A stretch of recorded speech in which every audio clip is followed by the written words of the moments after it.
Testing 1 2 3. Testing 1 2 3.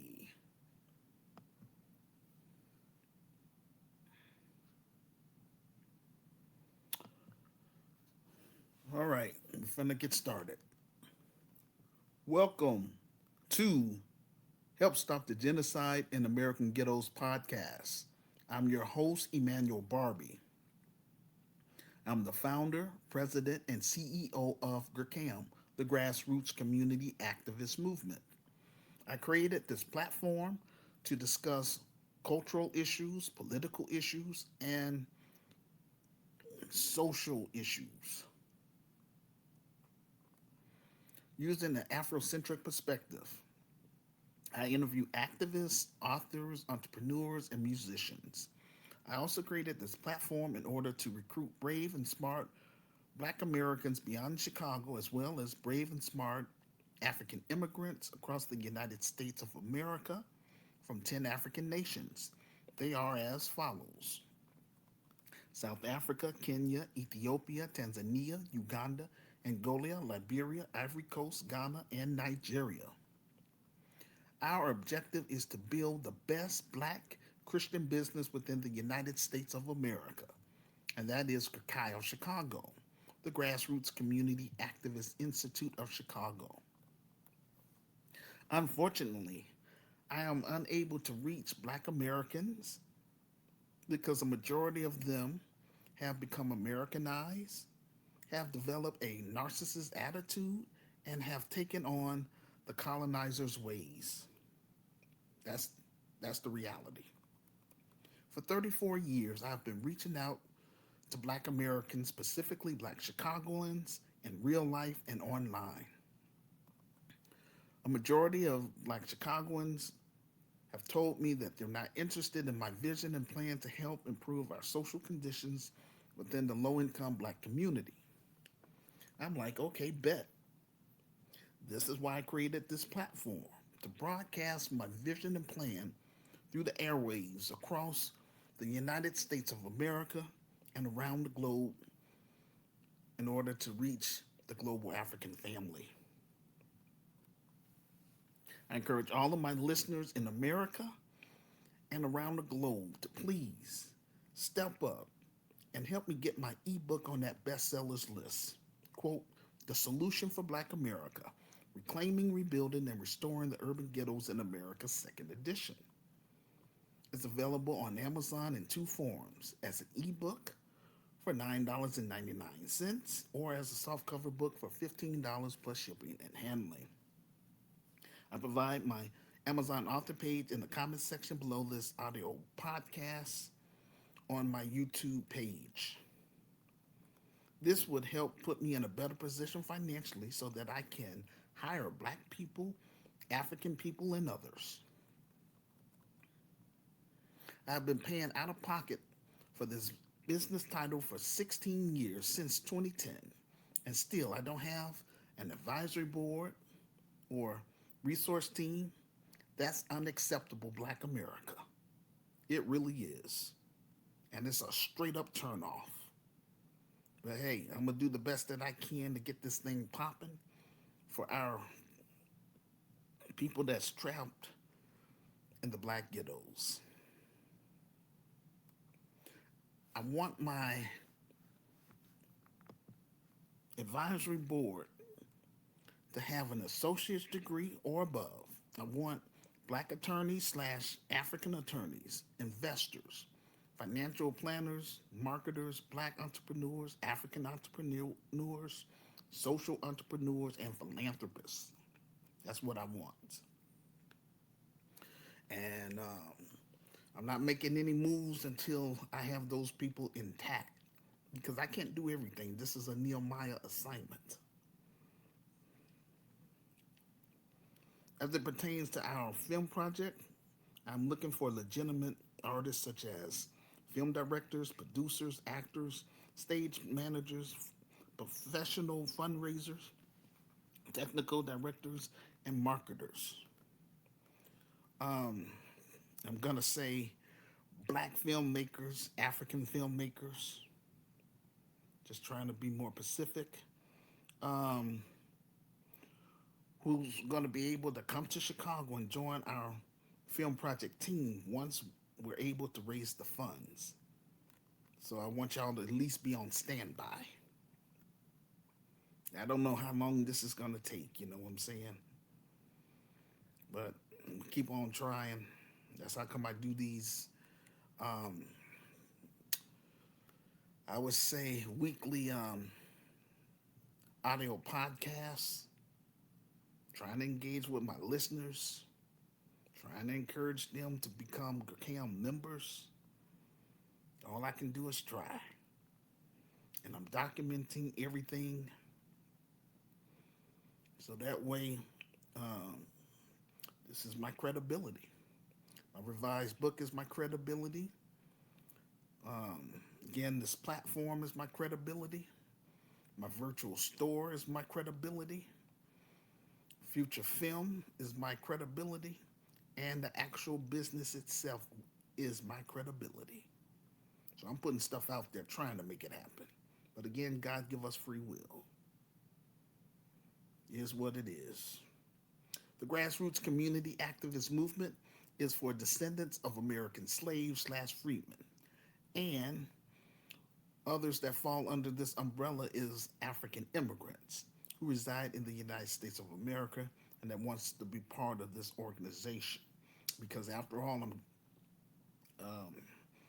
I'm unable to reach Black Americans. It is what it is. But mark my words, once African immigrants get involved and they see this thing, I would say materialized, then everybody's gonna want to join us and want to be a part of us. Like I say many times, ain't nothing changing on my end. Know what I'm saying? I don't operate like the next black man. I have my own style and way of doing things. Those that have been reaching out to for the past 34 years, including family members, would not be part of my business. My business is membership based. I'm only responsible for GCAM members and their immediate family members. That's it. Um, both groups, meaning Black Americans and African immigrants, will heal from the scars of slavery and colonization. For credibility, before we replicate the business in 10 African nations, and African nations I mentioned above, some with an asterisk with South Africa because I talk it over with my team, you know, see how we, what should we, how we should move in that area because I don't like what went down in South Africa and stuff like that at all. Especially for Black South Africans to say that they look at their former colonizers as part of them. That don't make sense at all. But let me go back to my presentation. Once we obtain a physical building that's brick and mortar, we will encourage local residents on the west side of Chicago who reside in Austin, Garfield Park, and North Lawndale to attend our mandatory orientation. Everyone must sign the community pledge, pass our criminal background check, and those who are 18 and above must submit their thumbprints to be placed in our database. I'm doing that in order for us to weed out people that's going to try to undermine us. It's sad there's a lot of, um, I would just say a lot of black people that's in the pockets of the white supremacist financial elites, especially our black politicians. It's sad. It's disgusting. But hey, it is what it is. Um, in time, we will offer a second chance program for I'm gonna say street people of nonviolent crimes, former gang members, and homeless individuals within our community, depending on our budget and sponsorship. Chicago, Chicago will raise the bar in Black America by separating ourselves from the enemy within. Those are con artists, Black boule, degenerates, Democrat shields, hardened criminals, pedophiles, off-code Negroes, and urban terrorists. That's how come I want people to submit their thumbprints to be placed in our database so we can weed those type of people out. They don't mean our racial group any good. There will be consequences in place to handle such persons. And if you want to know more about that, please read my book. Talk about that in the book. I'm not talking in code, I'm talking in plain English. Everything that's written in that book, we're going to carry that out to the fullest. Again, I'm just trying to get it popping here in America for credibility before I turn the business over to my advisory board and for them to work it out and do the best they can to manage the business. If it spreads to other cities, cool. If not, that's fine with me. I gave Black America 34 years of my life, and that's enough. Trying to reach out to the global African family. I want to work with you all, those that's on business. But again, read my story first so you'll know what you're getting yourself involved with. Everything in that book, we're going to carry that out to the fullest. When I come to Africa, the whole purpose is to make sure that I can help Black Americans that's GCAM members, that's FM.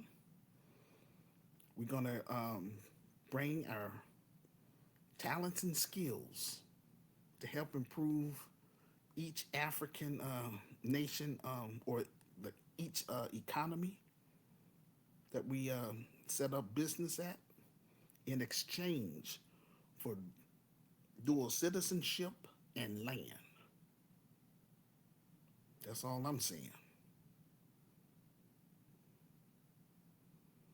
So that's FM, and I'm gonna say Native Africans will be treated equally in this business. And again, we want to make sure we avoid corruption because we ain't about that at all. Eventually, we'll make our presence known on the south side of Chicago in both the low income Black community and the middle class Black community. Over here, we are M1, meaning we are melanated first. Nothing on earth matters. Our focus is on solving Black issues in America, point blank. When I expand the business to Africa, our focus will be on solving African issues, point blank. Some of my critics tell me that my introductions are too long. This is a talk show, sir, or woman. But I am mindful. I'm going to try to be mindful. If you have short attention span, then I recommend that you go to my Medium transcript located in the comments section of this audio podcast on my YouTube page. Click on the link, then scroll down to show and prove, and just watch all the videos. That's all I can tell you. Just trying to be fair. But for those of you that's business minded, you want to make sure that this is, because a lot of people keep saying, oh, it sounds like a scam. It's a scam. I'm not asking for money. I want you to read my book first and foremost so you'll know what you're getting yourself involved with. In God's word, in the book of Habakkuk, it says, write the vision and make it plain. So I'm just selling, my idea. You know what I'm saying? That's all. Trying to make it become a reality. But again, God give us free will. No, I can't make Black Americans buy my book. Can't make Black Americans donate to the film project. Can't make Black Americans purchase items from my virtual store. That's a personal choice. And the white man is not stopping Black Americans from buying my book, neither. Again, this is spiritual warfare in real time, ladies and gentlemen. But that's how come I'm online. This is how come I'm I'm using YouTube. This is how come I'm trying to connect with those of you that's I'm gonna say business minded. Those of you that's on here want to play games and stuff, your time is limited with me, big time.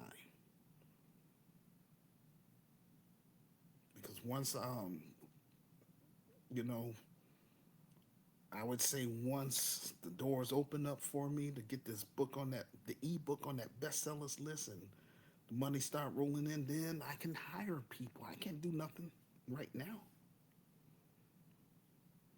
I'm still on a shoestring budget.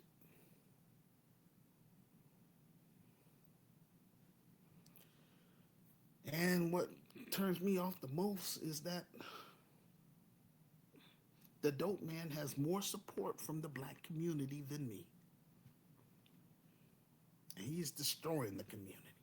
And he got his drugs now laced with fentanyl. But this is the world we live in, ladies and gentlemen. All right, let me go back to my presentation here. If you are new to this podcast or if you haven't subscribed to our YouTube channel as of yet, please do so now. Be sure to tap that notification bell for alerts when we upload a new video. Please let us know in the comments section below this audio podcast where you're listening to us from. Also, let us know what's happening in your country, in your state, and or in your city. Make arrangements with me so you can come on this platform and so we can talk about it in real time. We are a global community and we want to keep our listeners informed about what's going on with black people and African people throughout the world.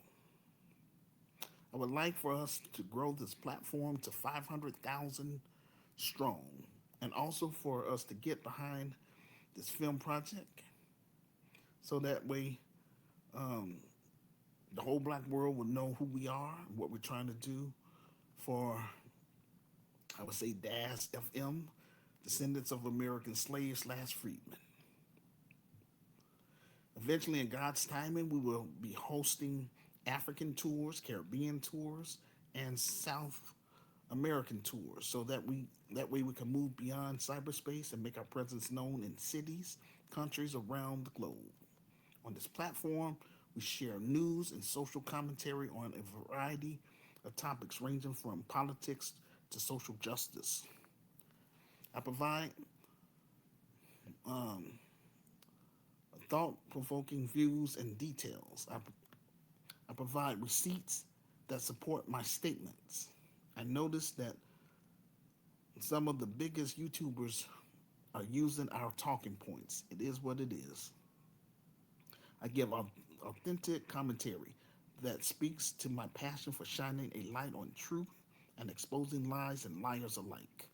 I have zero tolerance for foolishness and disrespect.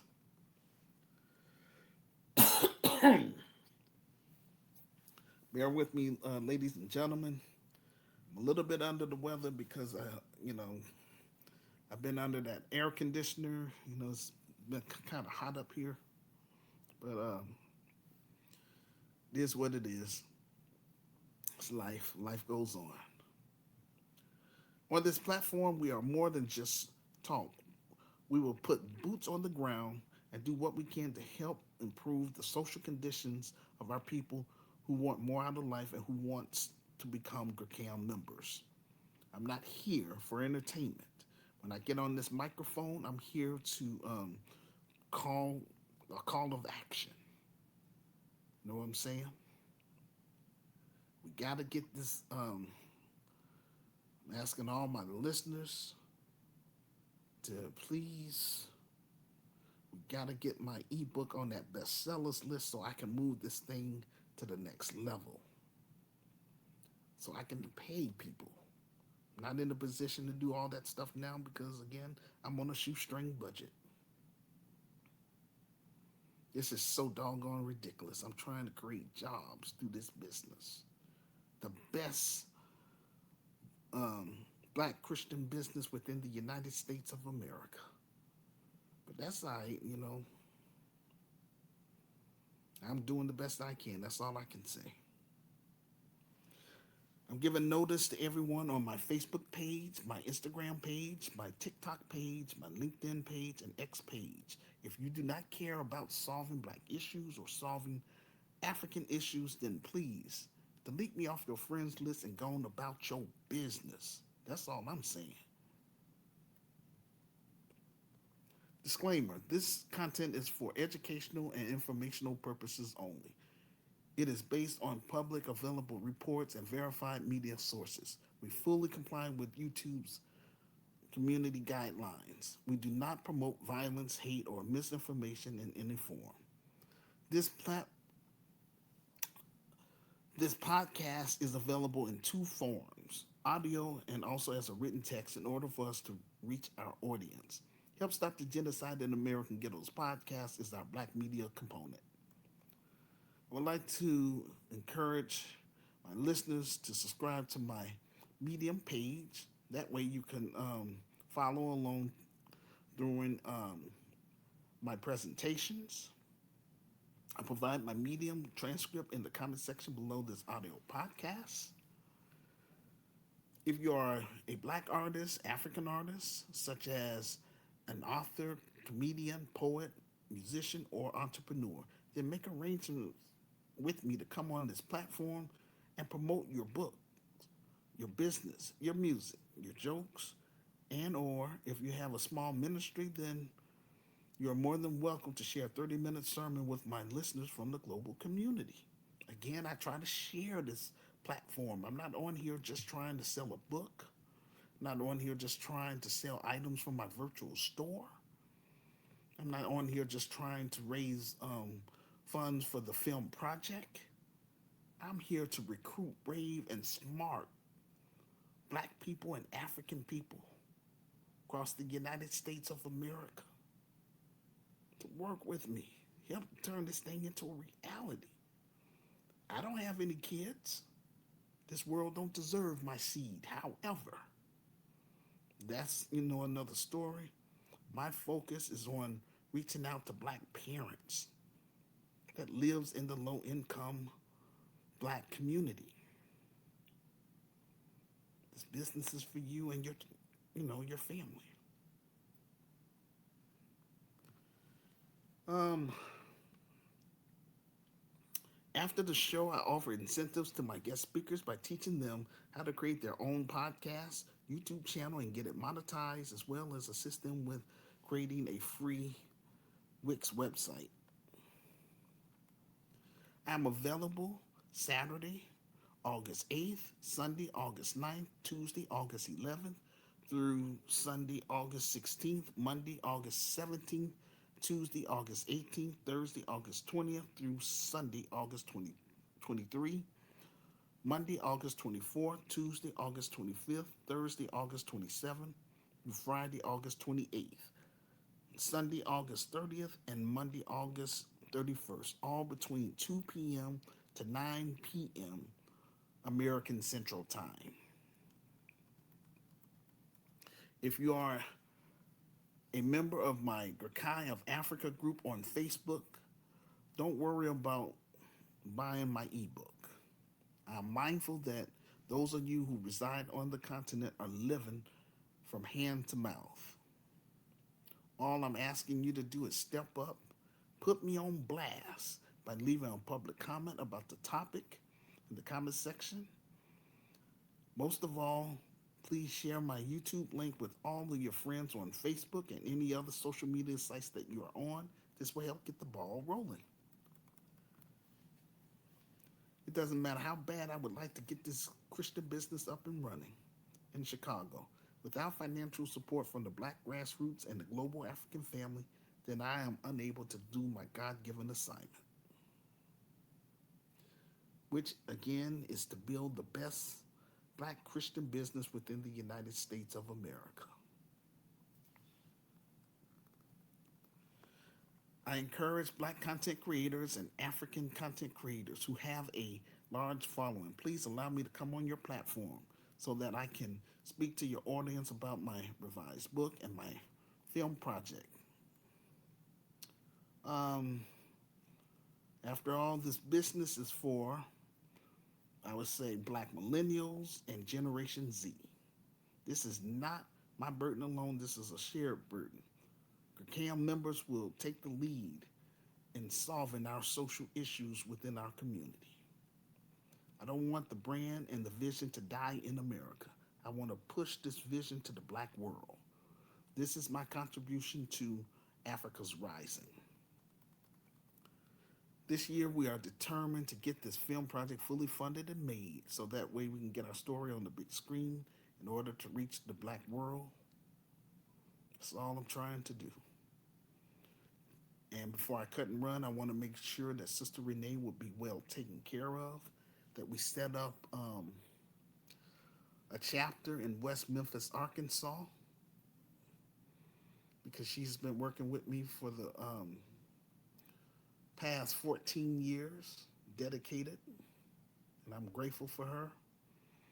But again, like I say, I don't want to die in America. I want to bring my business over to the African continent and work with Africans that want more out of life, bottom line. And screen everybody. Make sure that, we put everything out on the table and let people know what we're about. And, as long as they're on the up and up, I'll work with them and their immediate family members. All right. Please mark your calendar for Wednesday, August 5th. We have guest speaker. Just bear with me because he has a long name. And, like I say, I just do the best that I can. Had to write it down in syllables. So, evangelist, AZD Azuma. Sorry, brother, if I, you know, bunched up your name and all that stuff. You gotta. I only know how to speak English, so just bear with me. Bottom line, he's gonna be on today at 2 o'clock p.m. American Central Time. Friday, we have guest speaker.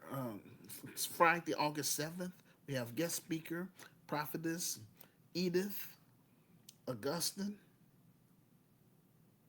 Augustine from Ghana at 2 p.m. American Central Time. Saturday, August 29th, 2026, we're hosting our monthly virtual town hall. I'm encouraging 5 people from my Facebook page or Instagram page, LinkedIn page, TikTok, or from my X page to come forth and be on the panel so that we can discuss our monthly theme. And that would be navigating the future with AI and tech, moving the black community forward. Where? YouTube Live. When? Saturday, August 29th, 2026. Time 2 p.m. American Central Time, 3 p.m. Canadian Time, 8 p.m. West African Time, 9 p.m. South African Time, 10 p.m.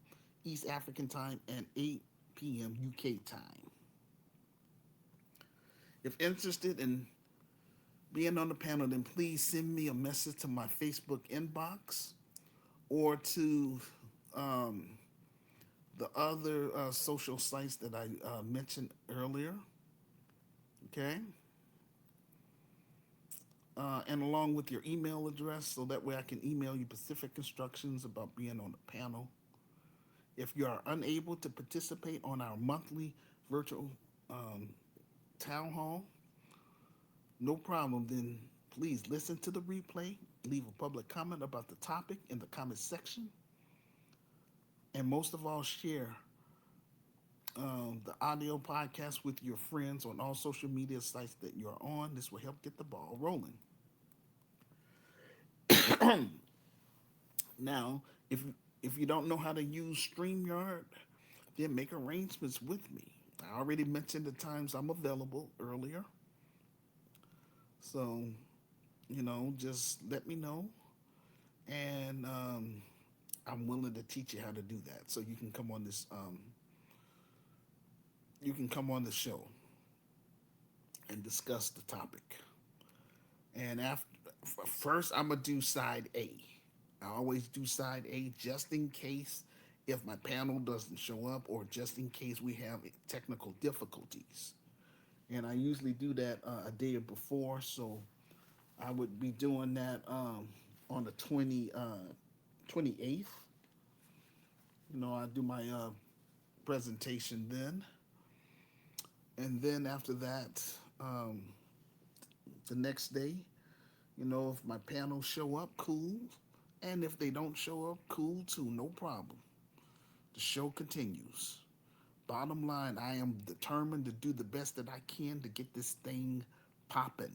But again, I'm just one black man with a vision and a plan. I come before all of you as a not as a beggar, as an authentic black man with a vision and plan to help solve our social problems here in America as well as on the African continent.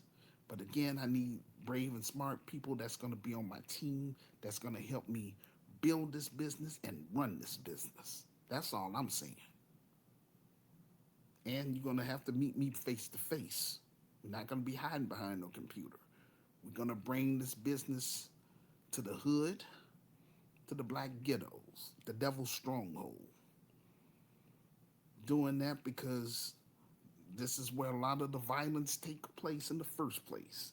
It's in the inner cities, and our children are being slaughtered every week. And that's not cool at all.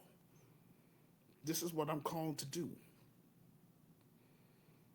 But I'm not going to put all my businesses in the black ghetto. The nonprofit is going to be in the black ghetto. You know what I'm saying? But I want people to feel safe. That's how, and also, you know, I want to bring the business over to the black middle class community. So I would say our grocery store and our housing. Those two things will be in the black middle class community because I want to encourage my brothers and sisters that lives in the low income black community to strive for to become black middle class. Talk about that in the book. I'm going to explain that more when I meet people in person. But bottom line, that's what I'm trying to do. When I come to Africa, we're going to have the business um, part of it. I'm gonna say our for-profit business will be in the I would say middle class African community, and our nonprofit will be in the rural area in each African nation that we set up our chapters in. Like I say, I have it for 10. Um, and again, South Africa's on that list, but it's with an asterisk. So I don't know. We'll see how things work out. But right now, just trying to get it popping here in Chicago. All right, ladies and gentlemen, thank you for bearing with me. Once I finish my presentation, then we're gonna listen to. I'm gonna say about 8 videos. You can watch all the videos if you like, but I'm picking out certain ones that stood out to me. And after that, if you want to leave a message too to talk to me about this presentation, feel free to do so. I'm here. Let's make that happen. Don't be afraid about getting on the camera. I mean, if you're really camera shy, then you could just do voice or cover up your camera. You know what I'm saying? But bottom line, I don't want to just sit up here and read people's comments. I want you to come on this platform. You know what I'm saying? That's much faster and, for us to interact with each other. All right? So The title of this presentation is "The Balance of Power Between Europe and Africa Has Begun with Ceuta." Over the weekend, I heard about what happened in the city of Ceuta. Ceuta is a Spanish city located in Morocco, North Africa. It's near the Mediterranean Sea border by Europe. Last week, somewhere between 50,000 to 60,000 illegal migrants crossed into Ceuta within 24 hours. The city was overwhelmed. Dozens of people are reported unalive. What started as a border crisis is rapidly turning into a diplomatic crisis between Spain and Morocco. This story looks like another story about immigration. The biggest revelation isn't that Europe's borders were breached, it's that Europe has quietly reached a point where it can't protect its border without Africa. Truth be told, these white supremacist financial elites has gone around the world colonizing and stabilizing other people's economy, land, and resources. Now they're, you know, um, something. What they say is the rooster comes back home to roost or something like that. But anyway, um, all that stuff that they did. Now they're wondering why all these people are flooding our country. Well, you destabilized them. Your ancestors did that mess, colonizing people. That wasn't cool in the first place. So hey, it is what it is. Um, Europe believed that it could solve migration by building higher fences, deploying patrol boats, and tightening its asylum laws. But Ceuta exposed a much bigger reality. Europe's southern border no longer begins in Spain, it begins in Africa. Today, we're talking about the crisis and exposing the fundamental shift in the balance of power between Europe and Africa, and why one small city on the African coast may have just revealed one of the most important geopolitical lessons of our time. President Trump made a public comment. He said, quote, "It looks like an invasion of a country by hundreds of thousands of people. And that same thing going to happen to us if the Republicans don't get elected, except worse. We have the safest border in the world. If we're not in office, our country will be invaded at levels that made Spain look small time." Unquote.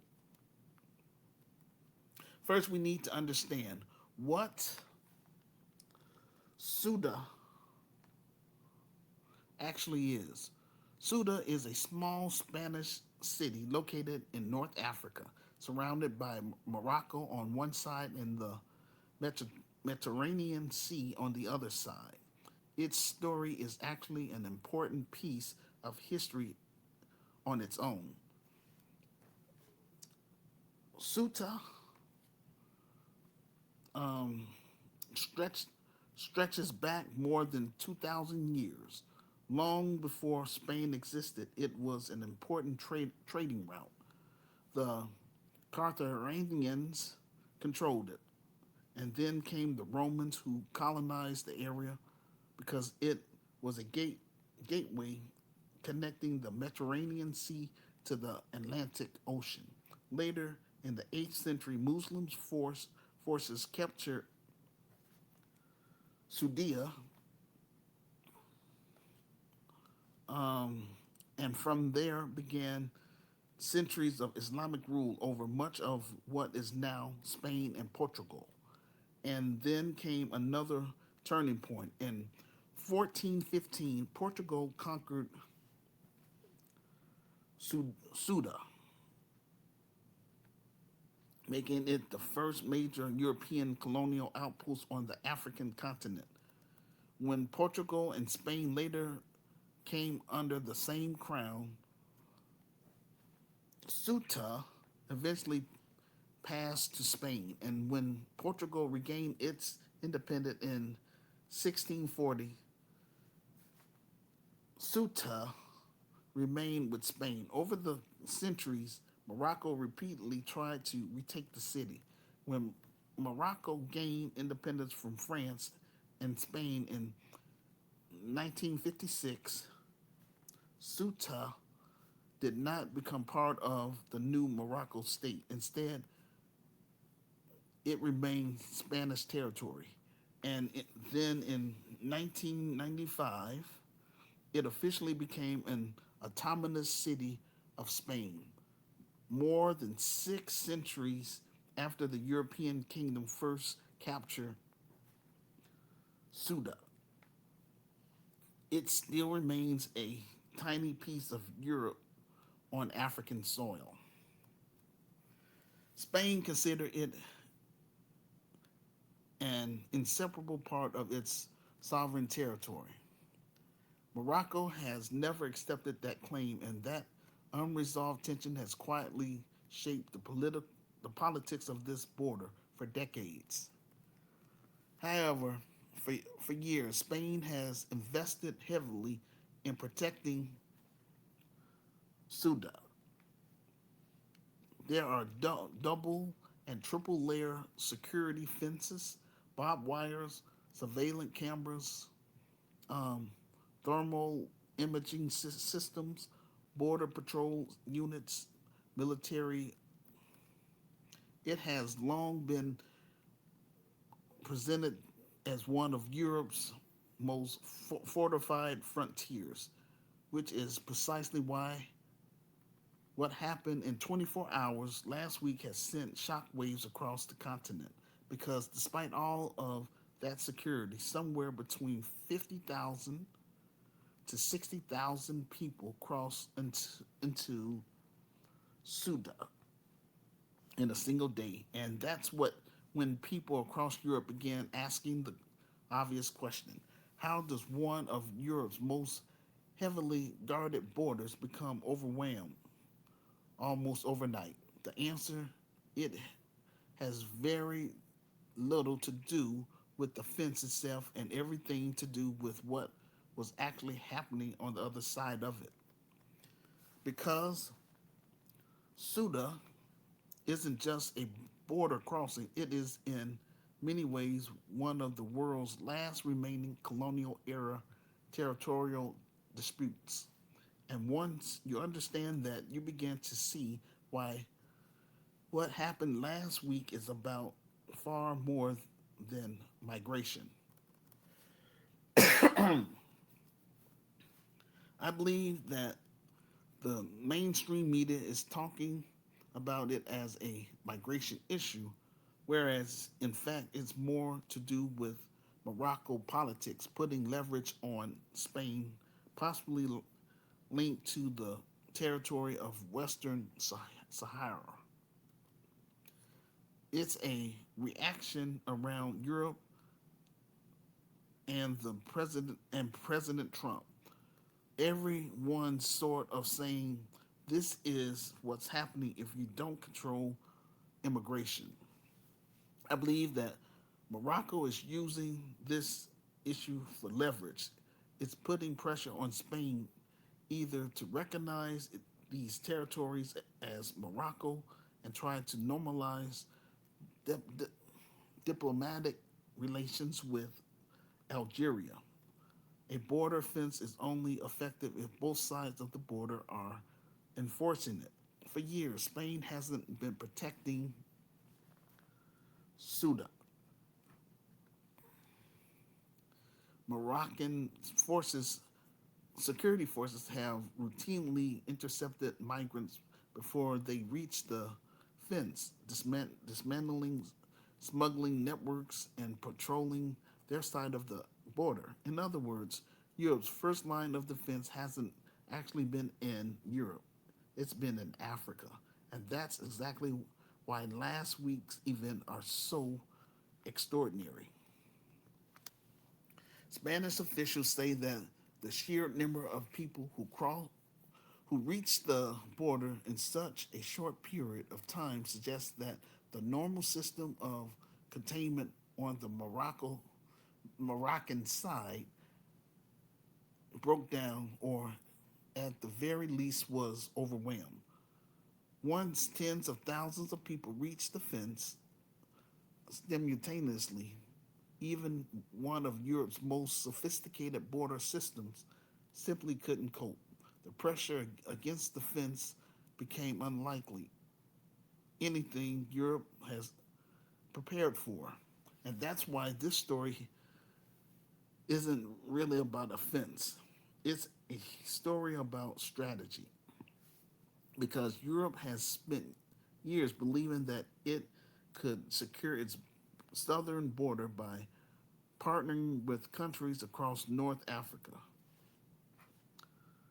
Ceuta has now exposed just how dependent that strategy has become. And once you understand that, you begin to realize that Europe's southern border doesn't really begin in Spain. It begins somewhere African governments decided to help enforce it. Once someone set foot on European soil, the entire different set of legal obligation begins. There are asylum claims, human rights protection, court proceedings, housing, health care, lengthy immigration processes, and in many cases, years of legal appeals. European leaders realized a very long time ago that the most effective way to reduce irregular migration wasn't necessarily to strengthen the border itself, it was to prevent people from ever reaching it. And so, over the past decade, the European Union began investing billions of euro in partnerships with countries across North Africa. Morocco became one of the most important ones. Morocco has quietly become Europe's southern gatekeeper,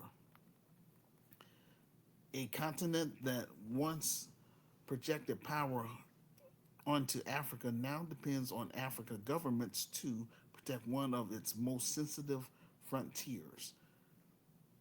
Because dependency creates leverage, and whenever one side depends on the other, the balance of power starts to shift, which begins which brings us to the question that Europe is now being forced to confront.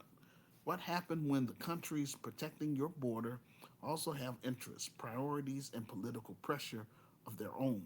Because that's where this story stops being about migration and becomes a story about power and geopolitics. You get sub-Saharan migrants from places with a lot of conflict and poverty and repression. For example, African migrants from Somalia, Sudan, or Nigeria. They make the dangerous journey across the Sahara and then they get into North Africa to get across the Mediterranean Sea into Spain. For decades, the relationship between Europe and Africa was often described as one sided. European provided investment and security assistance. The people of Morocco remind us that power isn't just about who has the larger economy or the bigger military. Power is also about dependency. Because the moment another country becomes essential to your security, it gains influence. Today, Europe depends on Morocco to help secure one of its most sensitive borders. It depends on Tanzania to curb migration across the central Mediterranean. It works with countries like um, Mauritania, Egypt, and Liberia for exact same reason. This is part of a border trend that we've been talking about on this platform. As African strategic importance grows, whether it's about Africa's minerals, energy, shipping routes, counterterrorism, or migration, African governments are finding themselves with more negotiation power than they ever had in decades. In other words, Europe doesn't just have interest in Africa anymore. It has interests that increasingly depends on Africa, and that's a very different geopolitical reality than it once had in the past. Which brings us to the question that every European policymaker is now asking. If one border crisis can expose this level of dependency, what does Europe's migration strategy looks like going forward? Now, before we get into that, let's talk about the response because it doesn't take long for this to become a much bigger than a border incident. Within hours, the image from Ceuta were dominating headlines across Europe, and almost immediately, the politics began. The Spanish Prime Minister, Petro Chances,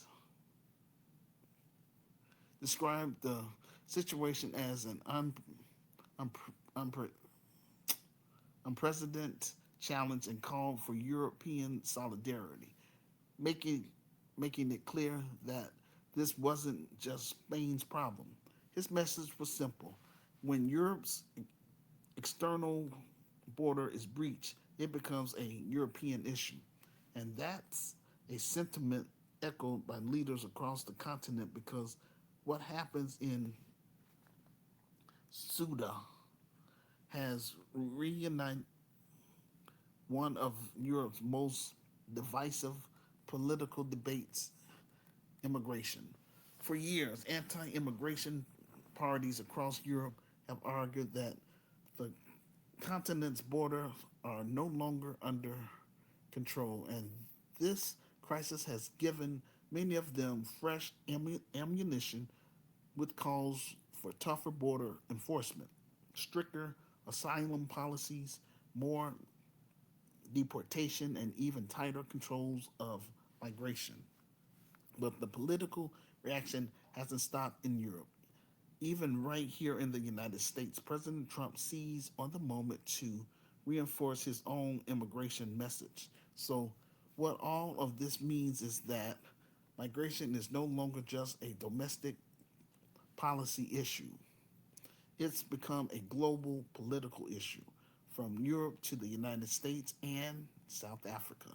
Governments worldwide are wrestling with many of the same issues. How do you secure a border while maintaining faithful to your humanitarian obligations? How do you manage migration without allowing the issue to polarize society? And perhaps the biggest of them all is how do we address the underlying causes of migration? Why is there such a surge in migration today? Because the biggest mistake that we can make is to think that Suda is an isolated incident. The reason why there is such a surge in migration today is because, for one, conflict and instability. From Sudan to parts of the Sahel to ongoing instability in places like Syria and elsewhere, millions of people have been displaced by war and insecurity. People are fleeing violence. Migration stops being a choice, it's becoming a survival strategy. The second reason why there is such a surge in migration today is because of economics. Large numbers of young people across Africa, the Middle East, and other regions are coming of age at a time when many economies simply aren't creating jobs fast enough. People don't just migrate because they are poor, they migrate because they believe that there are better opportunities in Western countries. And the third reason why there is such a surge in migration today is because of climate pressure, longer droughts, failed harvests, water um, scarcities, um, desertification. These environmental stress doesn't usually cause migration by themselves, but they make existing economic and political pressures even worse. And then there's something that we don't talk about enough: technology. Today, someone living thousands of miles away can watch a show called The Rich and the Famous, showing people living the American dream on their smartphone. They can see living standards, success stories. They can communicate instantly with relatives who have migrated to the United States of America.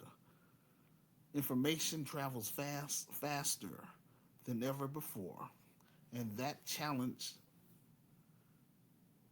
people's expectations. So you put all of those things together: conflict, economic opportunities, climate stress, a younger growing population, and a hyper connection world where everyone can see opportunities beyond their borders. It's a combination that the world has just never experienced at this scale, which is why I believe that this challenge is only becoming more complex, not just because people suddenly want to migrate more than previous generation, but because failed governments and corruptions are pushing many people to flee their homeland and relocate towards wealthier countries in hopes of obtaining a better life and more opportunities. And that's why I don't think this topic should only be about how countries respond when migrants arrive. The bigger question is, how does the world work together to reduce the condition that makes millions of people feel that they have no better option than to leave their homeland in the first place? Until that question is addressed, Ceuta is unlikely to be the last crisis. My question is, where does Spain and Europe go from here? Europe is facing a dilemma that doesn't have a perfect solution. On one hand, it has a legitimate responsibility to protect its borders. Every sovereign nation does. A country cannot have a migration system if it cannot control who enters its territory. It's one of the biggest functions of a state. But on the other hand, Europe also has legal and humanitarian obligation towards people who are fleeing persecution and war and genuine hardship. And balancing those two responsibilities has become one of the defining political challenge of our time. I recommend that European nations that colonize Africa pay reparations for colonization on the African continent. If Europe wants to continue doing business with Africa, they have to make things right. Otherwise, Africans need to stop doing business with them and also put pressure on their governments to remove these unwanted non Africans who have imposed themselves on African soil. We don't want to be around racist white people who hate blacks and Africans with a passion, but keeps coming to our continent. I also think that Europe needs to strengthen its partnerships with countries like Morocco, invest more in intelligence sharing, provide more funding for border border security, expand agreements that stop migration before it reaches Europe territory. Last week's events, many European governments will likely argue that this strategy needs to be reinforced, not abandoned. But there's another conversation that also needs to happen because border enforcement address how people move, but it doesn't address why people move. If conflict continues, if economic opportunities remain deeply unequal, if climate pressure intensifies, if millions of young people continue seeing no hope in their homeland, then the pressure on Europe's border is unlikely to disappear. It may simply return in different places, which means that the long term solution cannot be security alone. It also has to include economic development, conflict prevention, job creation, and investment and stronger partnership that creates opportunity opportunities on both sides of the Mediterranean. Because if there is one lesson from Ceuta, is that Europe and Africa can no longer think of their future separately. The, the Mediterranean may divide the two continents geographically, but migration has made their futures inseparable.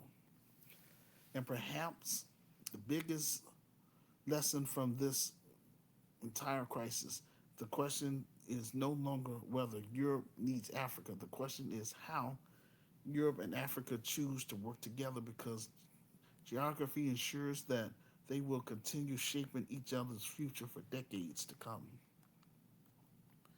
When most people look at Suda, they see a migration crisis, but you know, here on Help Stop the Genocide in American Ghettos podcast, we see something bigger. A world where geography is reshaping geopolitics, where Europe is discovering that protecting its borders no longer depends on Europe alone, where African countries are becoming increasingly important not just as trading partners or aid recipients, but as strategic partners in global security, and where migration is no longer just a humanitarian issue or a political talking point, is becoming one of the most defining geopolitical forces of the 21st century. Whether you're in Europe, the United States, or Africa, this is a conversation that isn't going away anytime soon because the forces driving migration today, conflicts, instability, economic opportunity, climate pressures, and demographics are getting worse. They're becoming more interconnected, which means what happens in Suda may not be remembered as just another border crisis. It may be remembered as a warning that the old assumption about borders, migration, and even the relationship between Europe and Africa are beginning to change. What do you think about the lessons learned from Suda? I am Black American, a descendant of American slaves slash freedmen. I am called to help improve the lives of Black Americans who become GRCAM members and build a connection with African immigrants who want to be part of us. GRCAM members will assist me in building and running this Christian business, GRCAI of Chicago, so that both groups, Black Americans and African immigrants, can build and heal from the scars of slavery and colonization. My people have the moral capital. Our fight for civil rights and human rights. This business is for you and your immediate family members. Please leave a public comment about the topic in the comments section below this audio podcast and share with your friends on all social media sites you are on. This will help get the ball rolling. Thank you for listening to our audio podcast and for joining us on the stream. We greatly appreciate it. I need you all to support our film projects so that we can move Cam to the next level and get it on the big screen to let the whole black world know who we are and what we're trying to do for descendants of American slaves slash freemen who reside in the low income black community. Quote, Hood Liberator made in Chicago, the war against Willie Lynch begins, unquote. You can be a part of this historic docudrama by contributing to our crowdfunding pages, which are our GoFundMe page, our Buy Me a Coffee page, or our PayPal Giving Fund page, which will help fund marketing, promotion, clearance, legal, and general expenses. Thank you for listening to our YouTube Live or the playback. If you reside on the African continent, then I recommend that you follow me on my Pod Chaser because it won't eat away your bundles because it's only audio. I provide the link in the comment section below this audio podcast. If you are new to Help Stop the Genocide of American Ghettos podcast, welcome to our safe space where we discuss Black issues and African issues. We do this every week. This will conclude our audio podcast for today. Like, share, and subscribe. See you on the next episode. Now, before I go, like I say, I want to share with you all a few videos. I'm going to say at least 8. So, you know, you'll see why this stuff is important. All right, ladies and gentlemen, so just bear with me.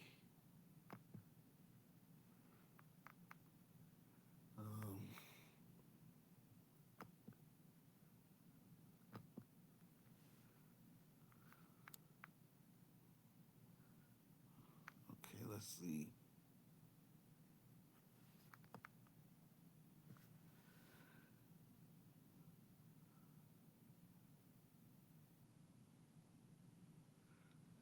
Right.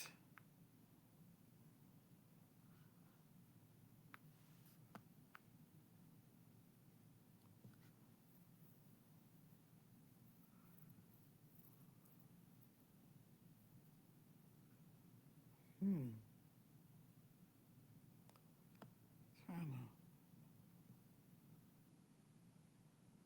All right, here we go.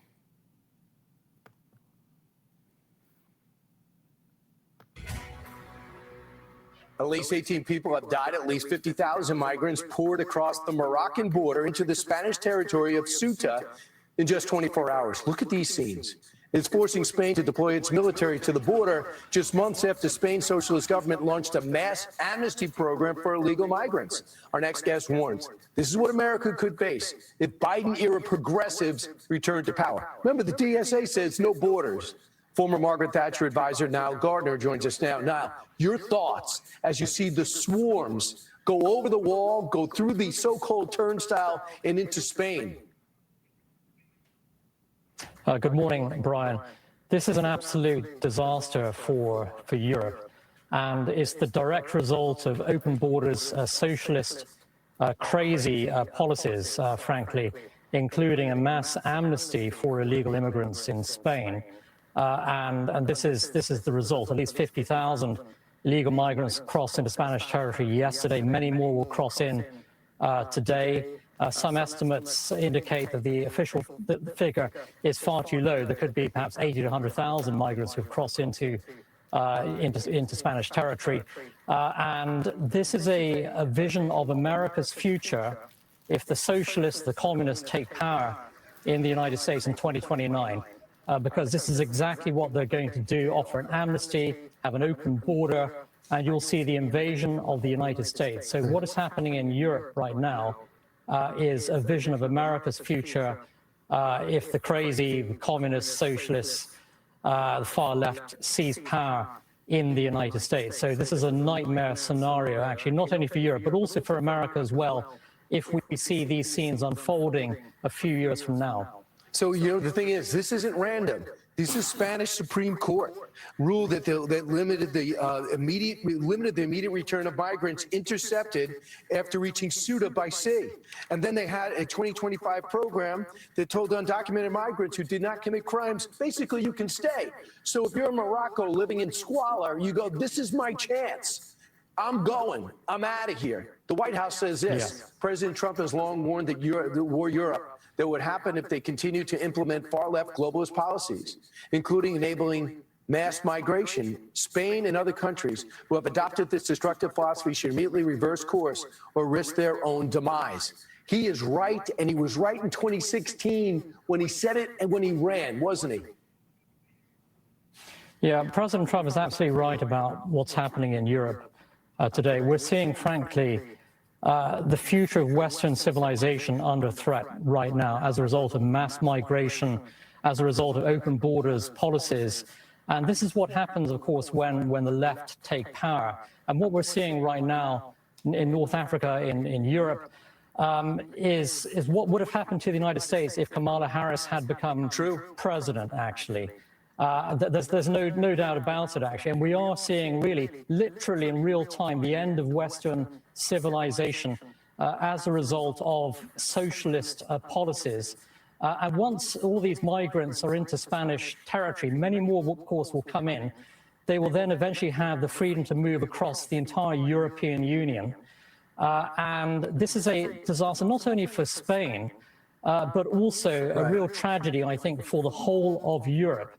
And you can be sure that if 50,000 migrants came into Spanish territory in one day, yesterday, hundreds of thousands more will seek to get in the next few days. Millions will seek to get in the coming weeks and months. And this is a disaster on an epic scale, actually, for Europe. Fortunately, here in the United States, we have a president who defends America's borders, protects the American people. But in Europe, you have absolutely the opposite. But as I mentioned earlier, this is without a doubt, it's a huge warning to the United States. If you put socialists in power, they will literally destroy America. They will destroy the United States. They'll open the borders. And we will see these kinds of disastrous scenes unfolding here in America if the American people allow the socialists to take power.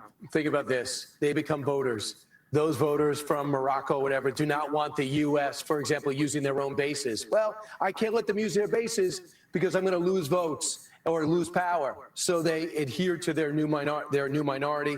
Just what you're talking about, the DSA agenda, amnesty for all migrants, abolish ICE enforcement to fund the Department of War. That's what happens. This is a great example of what's at stake. Niles, thanks so much. Hopefully Europe will wake up. Italy's panicking about what they're seeing. You got it. Meanwhile, be sure to like and subscribe for all the Fox News latest on YouTube and.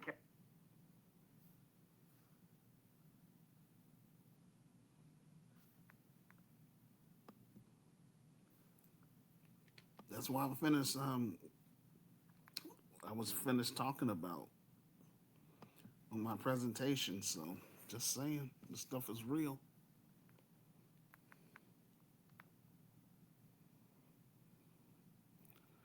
All right. Let's check this out. The conversation has shifted toward the treatment of Africans by some foreign businesses operating across parts of Africa. I'm sorry. Fair use for all these videos that I'm showing. You know what I'm saying? Fair use. With many people drawing comparisons between those reports and the experiences Black Americans have described for years. Accept it or not, 1 week. The next chance, but you don't have a right to say no. That's the next chance, give Kingsley. If we can't do that, we'll ask another person to replace it. If we cannot do this, we'll ask another person to replace it. Don't worry.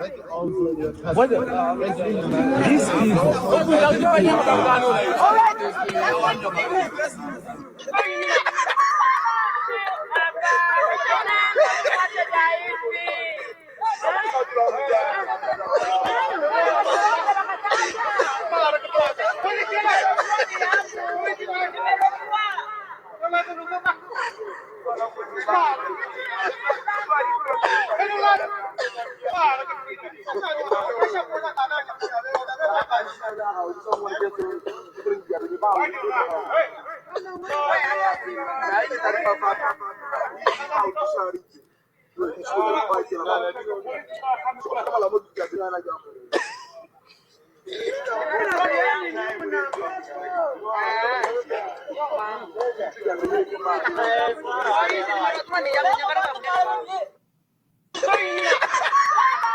Hey, have you been researching dental implants? Did you know you can now get permanent teeth in just 24 hours? With Videos circulating online have fueled debate over allegations of discrimination, unequal treatment, poor working conditions, and disrespect toward local African workers. But what I hate to see is Chinese, Arab, any others going over there to Africa and treating my brothers and sisters like crap. I'm not cool with that at all, okay? Right now, China is literally buying up Africa, okay? And these people are going over there treating Africans like absolute dog, okay? I mean, they talk to them like crap, treat them like absolute crap.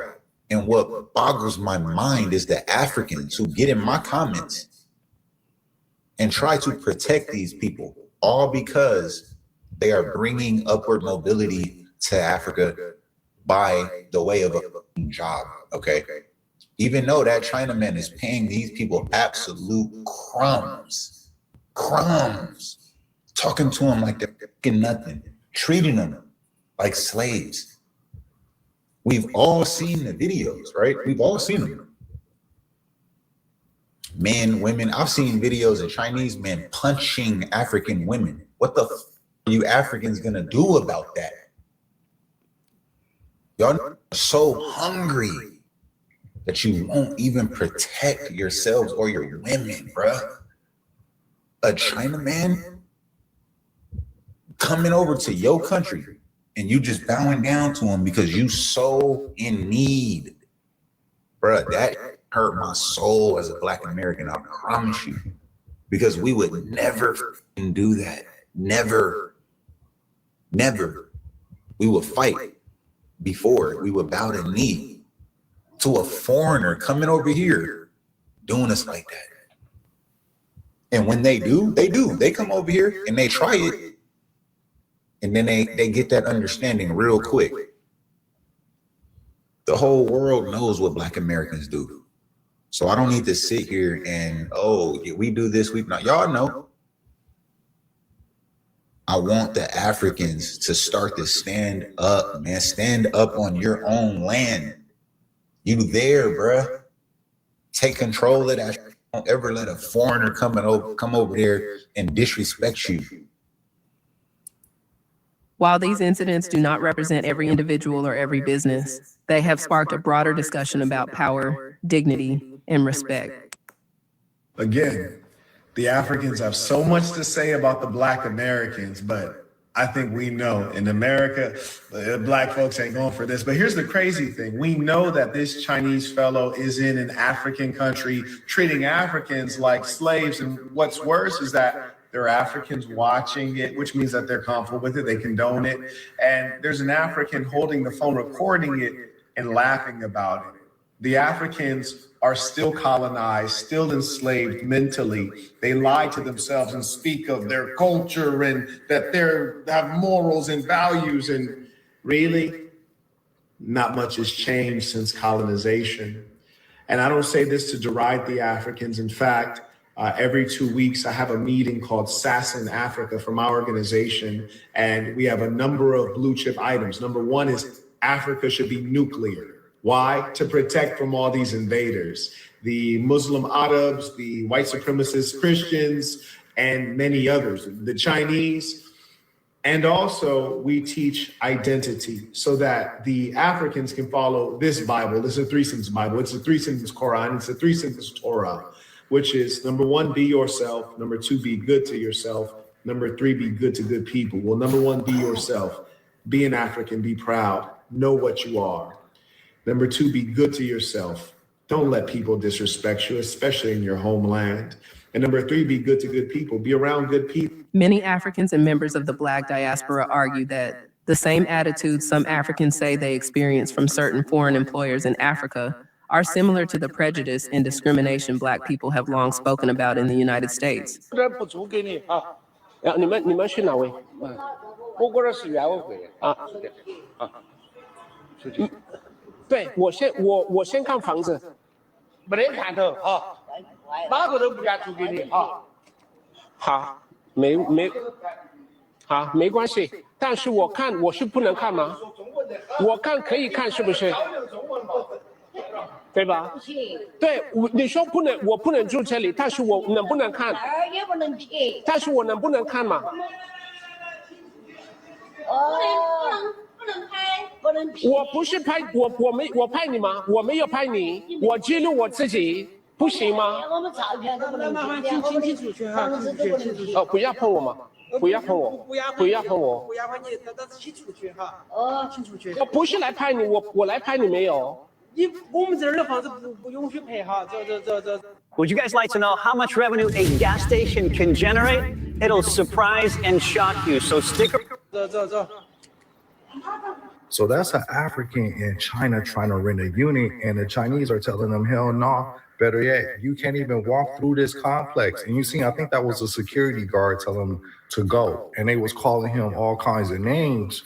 And what's wild to me is you never see the African Union, none of these African leaders calling out China for how they treat the Africans, but Chinese, they setting up factories, they setting up businesses. I'm talking about large businesses, mom and pop shops all throughout Africa. And Africans never do anything to the Chinese, but work for them and get paid under wages, right? And they sell them some of the most crappiest products ever. They kind of use Africa as a dumping ground, but none of these African unions, the AU, never call out China, nor do they call them out for how they treat the Africans in China, right?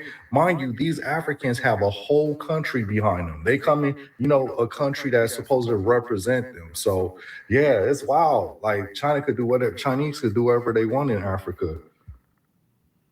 The conversation isn't about attacking an entire nationality or ethnicity. Instead, it's about asking why these stories continue to surface and why so many people recognize similar patterns of disrespect across different parts of the world. I'm not surprised to see this at all. This man, and I don't care. I don't even want to know what happened in the video. All I know is I see a man being assaulted by an Asian man. Chinese, Korean, whatever you want to say. He's of Asian descent. And he's abusing this man. It is no reason for him to treat this man like this. He is not a slave. Okay? Somebody need to get the memo to this man, whoever he is, that's assaulting this man. If you pull that in the States, you will be in jail and you will lose your license and you will never own another company because somebody is going to definitely sue you. So he's pulling that where he knows he can get away with it because he certainly can't get away with it over here. Say what you want about Black Americans. Y'all love to say Black American, but what you don't realize is that these Koreans is over there wearing y'all out with sticks and anything else they can get in their hands. I've seen them do it. I've been in the China Mall and I watch how they talk to the employees and I have to one time I had to literally say, excuse me, hello, I'm a customer and I don't want to see that. But had I not have spoke up when I did, they probably would have kept on doing what they were doing. Y'all better understand y'all rights and understand that you can work somewhere else. Because Ghana for who China say China heaven, I say. We many could see. We China. I know on the Tuntuni Nante, can almost treating Mukurum. Because Tuntuni no Mumpusu in Nipa. Or Ombo Krumwa, who would so on the Nipa. When Omadi Yo, Etino, Swinyansan. Yeah, okay, video no. It was saying, yeah, you go Ghana. Africa, you need to cross. I don't know. We need to say, one, any Bianca San, you want be yet, if you be assassin. Omono, Tie, ya pomo say, you won't be star. No, Mrs. Dining on me, son with you. Or money, come, like I said, social life, no. Ghana.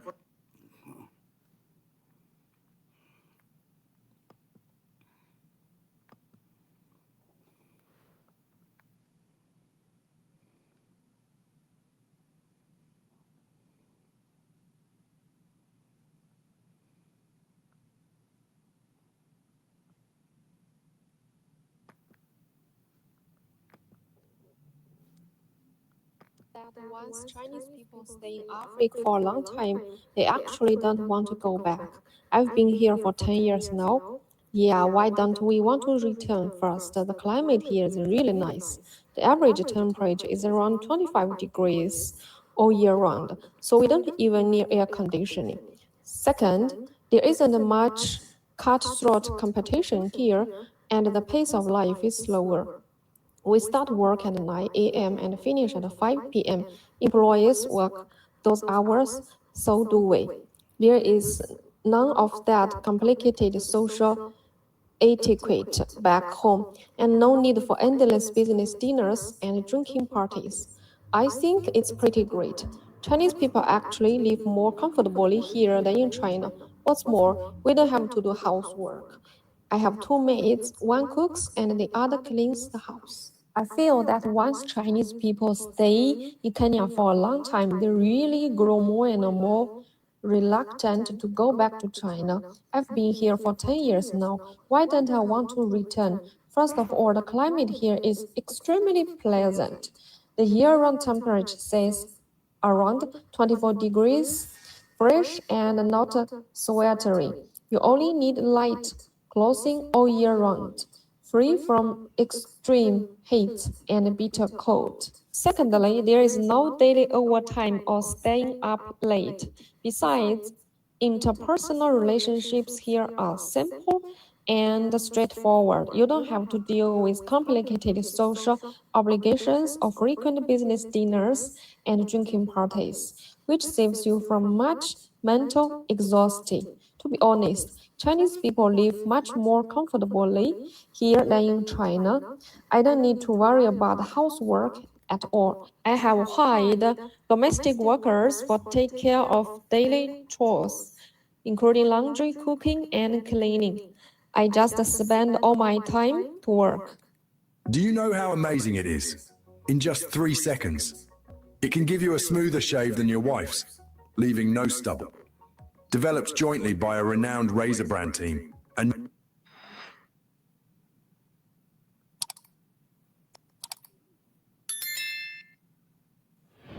Hi, ladies and gentlemen, welcome back to the channel. Sumi here. I hope you're doing well wherever you are. In case you see me for the very first time, I hope you do consider subscribing on the channel. Well, without wasting any of your time, ladies and gentlemen, in today's episode, let me start with some of the few questions that most people are asking themselves right now. People are asking themselves questions like, why do foreigners seem to enjoy Africa more than Africans themselves?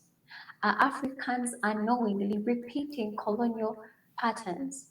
Why are local workers paid so little while outsiders build wealth from African resources and labor? And most importantly, who truly benefits from Africa's growth? Why are foreigners living better in Africa than Africans? Those are some of the few questions that we are going to be answering in today's episode. All these questions are coming out after these videos circulating on social media about a Chinese woman living in Kenya who says she never wants to leave Africa. According to her, she has lived in Kenya for around 10 years, enjoys the weather, runs business comfortably, has domestic workers helping with the cooking and cleaning, and lives what she describes as a stress-free life. Now, ladies and gentlemen, this video has triggered strong reactions online, especially from many Black Americans and Africans in the diaspora. Some people are asking very difficult questions that I thought I wanted to share with you on here, ladies and gentlemen. We are going to watch these clips first together, and I'll come back at the end of the video and give my own reaction, as I also get to know what you think down in the commentary. This is really bothering me, okay? This Chinese lady. I feel that once Chinese people stay in Africa for a long time, they actually don't want to go back. I've been here for 10 years now. Yeah, why don't we want to return first? The climate here is really nice. The average temperature is around 25 degrees all year round, so we don't even need air conditioning. Second, there isn't much cutthroat competition here, and the pace of life is slower. We start work at 9 a.m. and finish at 5 p.m. Employees work those hours, so do we.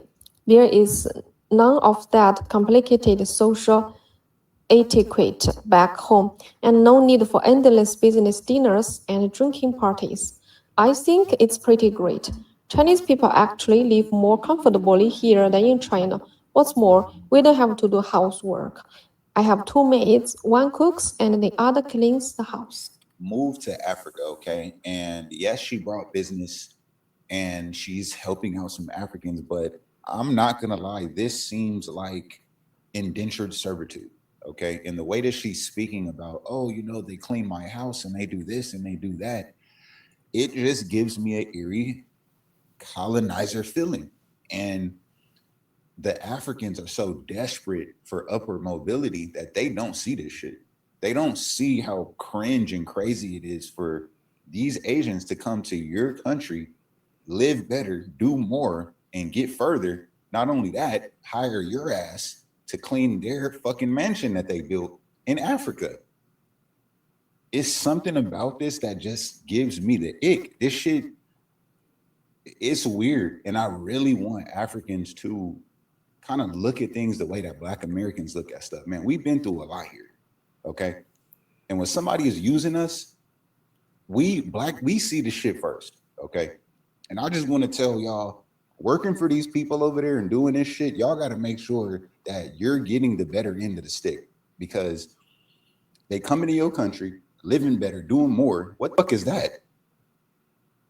Now y'all are servants in their house. This is giving American indentured servitude, bro. I feel that once Chinese people stay in Africa for a long time, they actually don't want to go back. I've been here for 10 years now. Yeah, why don't we want to return first? The climate here is really nice. The average temperature is around 25 degrees all year round, so we don't even need air conditioning. Second, there isn't much cutthroat competition here, and the pace of life is slower. We start work at 9 a.m. and finish at 5 p.m. Employees work those hours, so do we. There is none of that complicated social etiquette back home, and no need for endless business dinners and drinking parties. I think it's pretty great. Chinese people actually live more comfortably here than in China. What's more, we don't have to do housework. I have two maids, one cooks and the other cleans the house. A Chinese lady living like an emperor in Kenya. Yeah, the Africans tell me, like, be specific when you mention Africa. So Kenya. And it's crazy to me that you have a Chinese lady coming over there, living like an emperor. They're basically her handsmaids, right? They cook, they clean for her, and they work for her. And as y'all notice in the video, she don't have them in any type of leader positions, right? They're not managers, they're not supervisors, they're not leads, they're all workers. And that's good for her. She don't have no competition. I'm pretty sure in China, there's a lot of competition when it comes to business, right? And I only bring this up is because when you see people like Khalees is my milkshake, bring all the boys to the yard, Nas ex, I guess, girl. She owned acres of land out there in Kenya, and she produces food, but she feeds the village. Like, she helps out with the village people in Kenya, and she worked with the Kenyans, like more like a respectful. It's not like a position of power, but it's like we're in this together, like more so community oriented. Where you have this Chinese lady, you could just tell it's just, hey, I'm up here and y'all are just catering to me. But the Kenyans will go ahead and drag Khalees, telling, saying, why does she own all this acreage in Kenya, and be totally disrespectful. Matter of fact, not to Khalees only, but to any Black Americans that own anything in Africa, not just Kenya, Africa, period, because they look at it as jealousy. How is it that you're melanated just like me and you're a foreigner and you come over here and do better than me, right? You always see the Africans criticizing Black Americans as being colonizers, but they never have this type of smoke when it comes to the Chinese people or the YT people most definitely. But yeah, it's crazy. This professional 32 terabytes SSD, capable of holding the entire collection of the New York Public Library, is something you won't find at Best Buy or any electronics retailer. This flight is from Guangzhou to Kenya, but there is only 5 Kenyan people. The rest is all Chinese people. There are so many Chinese people coming to Africa. All right, welcome back once again. First and foremost, thank you so very much. In case you've watched this video out to this far, I'm hoping you are enjoying every little single bit of it. My returning subscribers, thank you so very much for the love and support that you add on to this channel. The super chats, those ones that have joined the memberships, I really do appreciate you. Thanks for supporting. For the little bills that I have to also go ahead and pay on my side, I appreciate you guys, and I don't take none of you guys for granted. I see you and I appreciate you. Anywho, without wasting any of your time, ladies and gentlemen, why are these clips bringing in a lot of some type of difficult questions, most especially in the diaspora? It's not necessarily about this Chinese lady, but it's coming from a context of the history of Africa when it comes with colonialism. How these people managed to come, manipulate, and colonize Africa. So I am thinking these people are coming out because they are scared that the same thing might actually happen again, because we have seen how these people come, they enjoy the continent, they enjoy all their resources, and surprisingly, they are actually using the Africans and give them their small money, slavery wages, and then they are literally using them on their own continent, on their own motherland. Why? Why does it seem like foreigners come and enjoy the motherland more than we, the Africans that are in here? That is why most people are really triggered by these videos. Mind you, these people don't even want to go back to their homes. They are saying they are feeling more comfortable here because they have workers, they have maids who clean for them, who cook for them, who clean their toilets. Now, as an African, why would you want to work for a foreigner and then you're cleaning their toilets? Why? You want to tell me as Africans, we really don't have the brains of using our own resources, and we are the ones supposed to employ these foreigners. Why does it seem like these foreigners are coming to the motherland and taking over all the opportunities that belong to the African people? And you know what is even surprising and shocking? No African is coming out and talking about this. Africans will never come out and talk about this. They leave the foreigners to enjoy fully, as long as, I don't know why Africans are so used with being used as slaves. I don't know why they are so comfortable with that. Is it the colonial mindset? They feel like they have to accept anybody who comes and maybe looks like here. They think if someone looks like here, because yes, here in Africa, if you look like here, maybe you're Chinese, Indian, you are Mexican, Latino, you come here in Africa, you're seen as white, and you have the privilege of literally stepping on an African. For a few Africans, of course, not all of them. I just don't know why my people just keep on accepting this kind of slave mentality, to keep on obeying these people, to keep on bending. It is not a bad thing, to make business with them. But I mean, why do you have to work with this person and all you do is to be their maid? Yet you can actually do better because this is your home. For centuries, Africa was colonized. Foreign powers came to the continent, extracted resources, used cheap labor, and built wealth for themselves, while many Africans remain poor. Why? Why do these people come and take over things that belong to us? And you know what shocks me most of the time? Is how the Western world shows, most especially Black Americans, they show them areas that are not developed in Africa. They show them very poor, rural areas that are not developed. They show them we are poor, they show them we are suffering to an extent that these Black Americans don't even want to come to the continent because they feel like there is nothing good about Africa. Africa is so poor. But you know what is so shocking? The same people that put the propaganda out there on those TVs, those are the same people that will never leave the continent. They are always here. For them, they want to always come and benefit and they always don't want to leave. But when they go back, they are gatekeeping. They are gatekeeping because I personally, it actually hurts me to see people that don't have a small connection or any bloodline or any roots to the motherland, enjoying the continent, enjoying all these resources. Yet the real people that are supposed to enjoy all these fruits, all these resources, they are out there suffering. I'm 49 years old. Last month, I caught my wife crying in the bathroom because I couldn't get hard in bed. She wouldn't even look at me anymore. We're basically roommates. So I tried everything. Right? I'm talking about Black Americans. They are out there in America, you know, yet all these opportunities would have made sense if it's the Black Americans who are coming to the motherland and benefiting from all these resources. At least you will be like, you know, that is my own people. Those are people from my own lineage. But we are seeing people that don't have even a small connection to the motherland. They are the ones who want to be here because of the Western propaganda.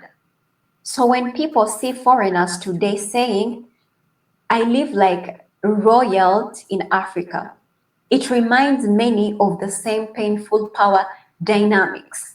When people hear words like cheap labor, access to resources, comfortable lifestyle, economic advantage, when people hear such statements, immediately they start thinking, are Africans still being exploited in their own land? So literally that emotional reaction comes from the trauma, from the historical trauma. So we understand some foreigners, when they come to the motherland, they come to create businesses, whereby these businesses obviously create jobs to the local people, which is a good thing. You know, but again, when you sit down and think about it, you're like, what these people are doing, we as Africans, we can do it as well. Why are they coming over and using resources that we always look at, and they are giving us jobs? Yet it's us Africans who are literally supposed to give these people jobs. They pay taxes, invest in infrastructure, and contribute positively to the economy. If I am not here to even judge the Africans, because yes, life is quite difficult down here, the people that I would blame is the African system that is allowing inequality to continue. For example, if local workers are underpaid, who sets those wage systems? What role do African leaders and governance play? First and foremost, colonialism was not only about land occupation, you know, it was also about economic dependence and psychological control. You would literally ask yourself, is this a partnership between Africa and these Western countries? Or is this a softer version of modern exploitation? On the other hand, I get it, you know, with Africa, unemployment is high, opportunities are limited, so they are ready to always pick up anything that comes across. Even if it means cleaning toilets, they would do it for survival. Of which I know even in Western countries, people do those jobs, you know, but at least the paying, when you convert a dollar to the African shillings or money, the dollar is always high. And sometimes you feel like it is okay. So literally with this whole situation, survival comes first. Ladies and gentlemen, maybe Africa needs to focus on building stronger economies, protecting workers, supporting the local businesses, increasing wages, investing in education, and making African owners not just laborers. Because what I think, any foreigners will always go where opportunities are favorable. And the real challenge here is that making sure that Africans are benefiting equally in their own continent. At the end of the day, this conversation is bigger than one Chinese woman living in Kenya. Not only Chinese, but people that look like here as well. Because honestly speaking, Africa is rich. And how can the continent grow without repeating the painful pattern of the past? So, ladies and gentlemen, I want to hear from you. What do you think about this episode? What do you think of this situation? As Africans and Black Americans, we are in a worry. Every time we see these foreigners coming and enjoying all these resources in the continent, and they are still making these Africans their employees and giving them slave wages, it kind of scares most of us. Like, are we going back to the same history that happened to the continent? Colonialism has never stopped. These people are still doing what they do better. So, in case you've watched this video up to this point, I'm thinking maybe you have enjoyed it. I would like to know what you think down in the commentary. I think we shall meet again in another video that I'll be uploading. Pendejo. Dumbass.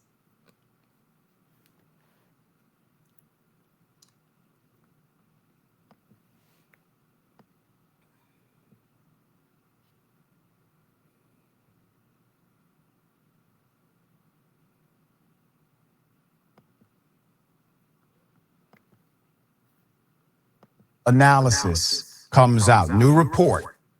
It shows Black men and young Black men doing worse, and these statistics are more damning than you may imagine. Put it up full mass. We see the state of the American economy. Every demographic, except for the richest 1% on the planet Earth, everyone else is worse off. There's no make America great again for 99%. Now you have the data to inform the policy that will hopefully transform the narrative. The first annual economic state of Black men and boys in the United States, report released by the John Mercer Langston Institute for African American Political Leadership. This was in partnership with the Virginia Alliance for Black Men and Boys. It examines the lives of over 20 million men and boys, and they identified systemic barriers that begin from reading proficiency in elementary to college enrollment, employment, pay equity, wealth. The report makes one thing clear. When Black men and boys are lumped into broader statistics about Black Americans, their specific struggles can disappear in the averages.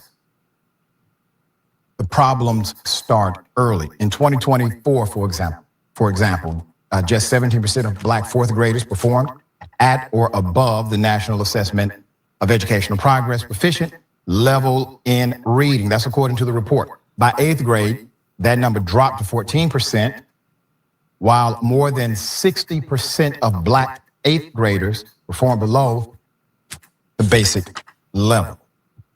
Then there's college. Black male undergraduate enrollment dropped about 22% between 2010 and 2022.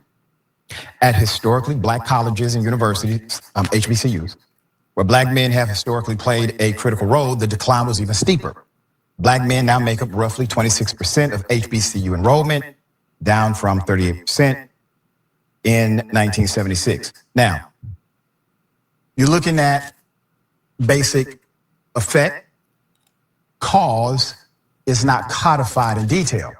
We have some variable, but things to consider. For example, cultural relevant learning, the learning style of each child, the socioeconomic reality that one child goes to school bearing, that the other child does not. Schools are typically a reflection of the socioeconomic environment of that local neighborhood. And so when there's a hungry child, there's a child who doesn't give a damn about learning over eating typically. They're hungry.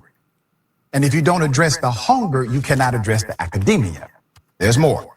And once they enter the workforce, the numbers are not much better. April 2026. Black workers had a 7.3% unemployment rate, the highest among the nation's major racial and ethnic groups. That's according to the Joint Center for Political and Economic Studies. In June, that number was at 6.6%, as we discussed. High unemployment within the Black community usually points to greater implications for the rest of America. Now, you can't say they're not employable. They don't have skills. The irony is there was a time when damn near 100% of any Black person in America was employed through the venture they called enslavement. The employment dynamic is systemic, not only to opportunity and availability, but also who's in charge of the paradigm, who's in charge of the industrial control. The employment population ratio for Black men also dropped between the first quarters of 2025 and 2026. You are in Trump territory 100%. With the decline concentrated among men without four-year college degrees, the study found. For those who are working, the pay gap remains stubborn. But that's no secret. Black men earned a median income of $1,039 a week in 2025. That's compared to $1,354 for white men, roughly 77 cents for every dollar earned by a white male. In modern history, the only time we saw that number shrink, the difference between those two numbers shrink, was under the Obama administration, and that was an initiative led by the Department of Justice, ironically. Black households had a median income, transaction account balance of $2,200 compared to $10,000 for white households. Now you're talking about inherited money, wealth, access to capital. Black home ownership stood 43% compared to 73% white home ownership. Your home, for 99% of any person, your home is the largest investment you will ever buy. That means when a job disappears, an unexpected bill lands, or an economic downturn hits, Black families often have less room to absorb the blow. The report calls for earlier mentorship, stronger literacy programs, mental health and career support, expanded apprenticeships, and skilled trade opportunities, and targeted help for Black men facing long-term unemployment. And in all due respect to the study, you can have all of those things and it still won't work if you do not change the paradigm of leadership who's in charge of making the decisions to hire and fire, i.e., let's get rid of DEI. Now let's get rid of Black people because we got rid of DEI. Now let's get rid of anyone who supports DEI. Dr. Wes Bellamy, great brother, put him up full mask. The author of the study said, quote, "Communities cannot solve what they do not measure." He is correct. They cannot solve it accurately. What I was most happy about is the fact that we now know the data and we can develop a plan. He continued, "It's one thing for us to talk about and synthesize and summarize what's transpiring. It's something completely different for us to actually have the figures all compiled in one particular area, and now we can plan to move forward." Keep his picture up because I want to bring home how important it is for conferences like this and men like Dr. Bellamy. You can have 5 years of commentary from the most prolific Black talking heads on MSNBC, CNN, and elsewhere, and it will not change the policy dynamic until somebody comes up with the exhaustive study, because this study will be cited not only by think tanks, but university students who are emerging leaders, institutional leaders who are currently open to the idea of progress, and it lives on as a data set that has been proven with a 20 million person macro analysis that stands for 10, 15, 20 years. Job well done. Simple. I only pay $10 a month for my internet connection. Fast, unlimited, anywhere. Have you heard about Ryoko Pro? This is the cutting edge.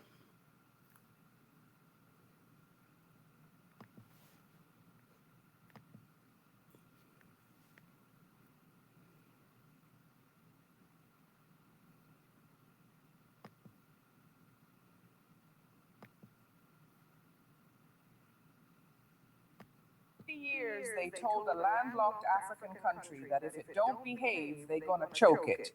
They're gonna close the ports. They're gonna slam the borders. They're gonna let the containers rot at Dakar, at Abidjan, at Cotonou.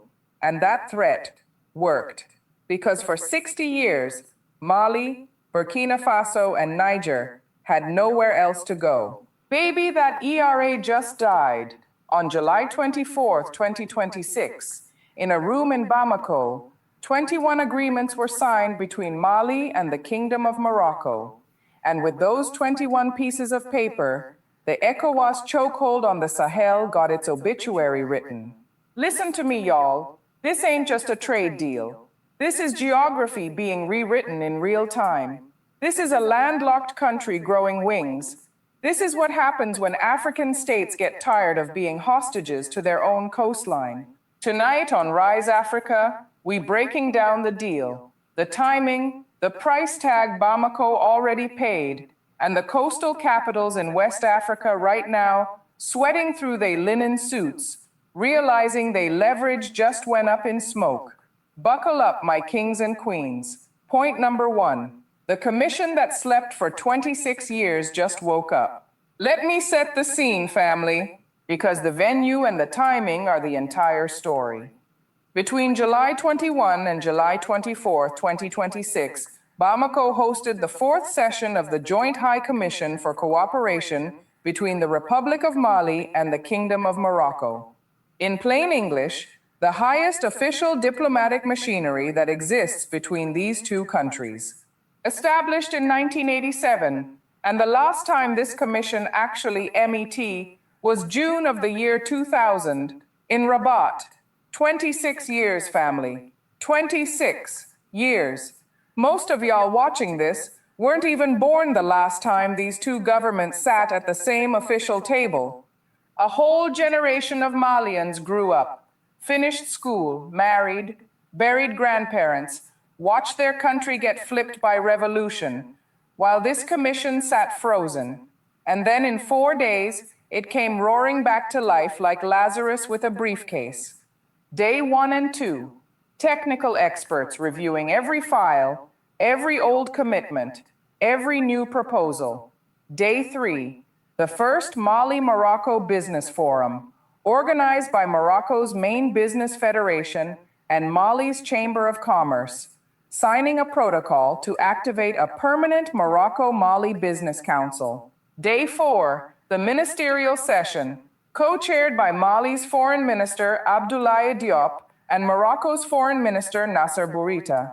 And at the end, 21 agreements and memoranda of understanding, plus a brand new monitoring mechanism so this stuff don't just gather dust like ECOWAS communiques. They put a whole GPS tracker on the paperwork. That is how serious this is. Exhibit B, what's actually in the 21 agreements? Let me walk y'all through the shopping list, because this ain't small potatoes. Trade, renewable energy, health, education, mining, judicial cooperation, including extradition and transfer of prisoners, and reinforced military and security cooperation against the armed groups operating in the Sahel and against cross-border crime. Read that last one twice, family, because we're going to come back to it. The joint statement condemned the April 25, 2026 attacks that struck northern Mali, the same coordinated FLA Jannium offensive I broke down on this channel a few weeks back.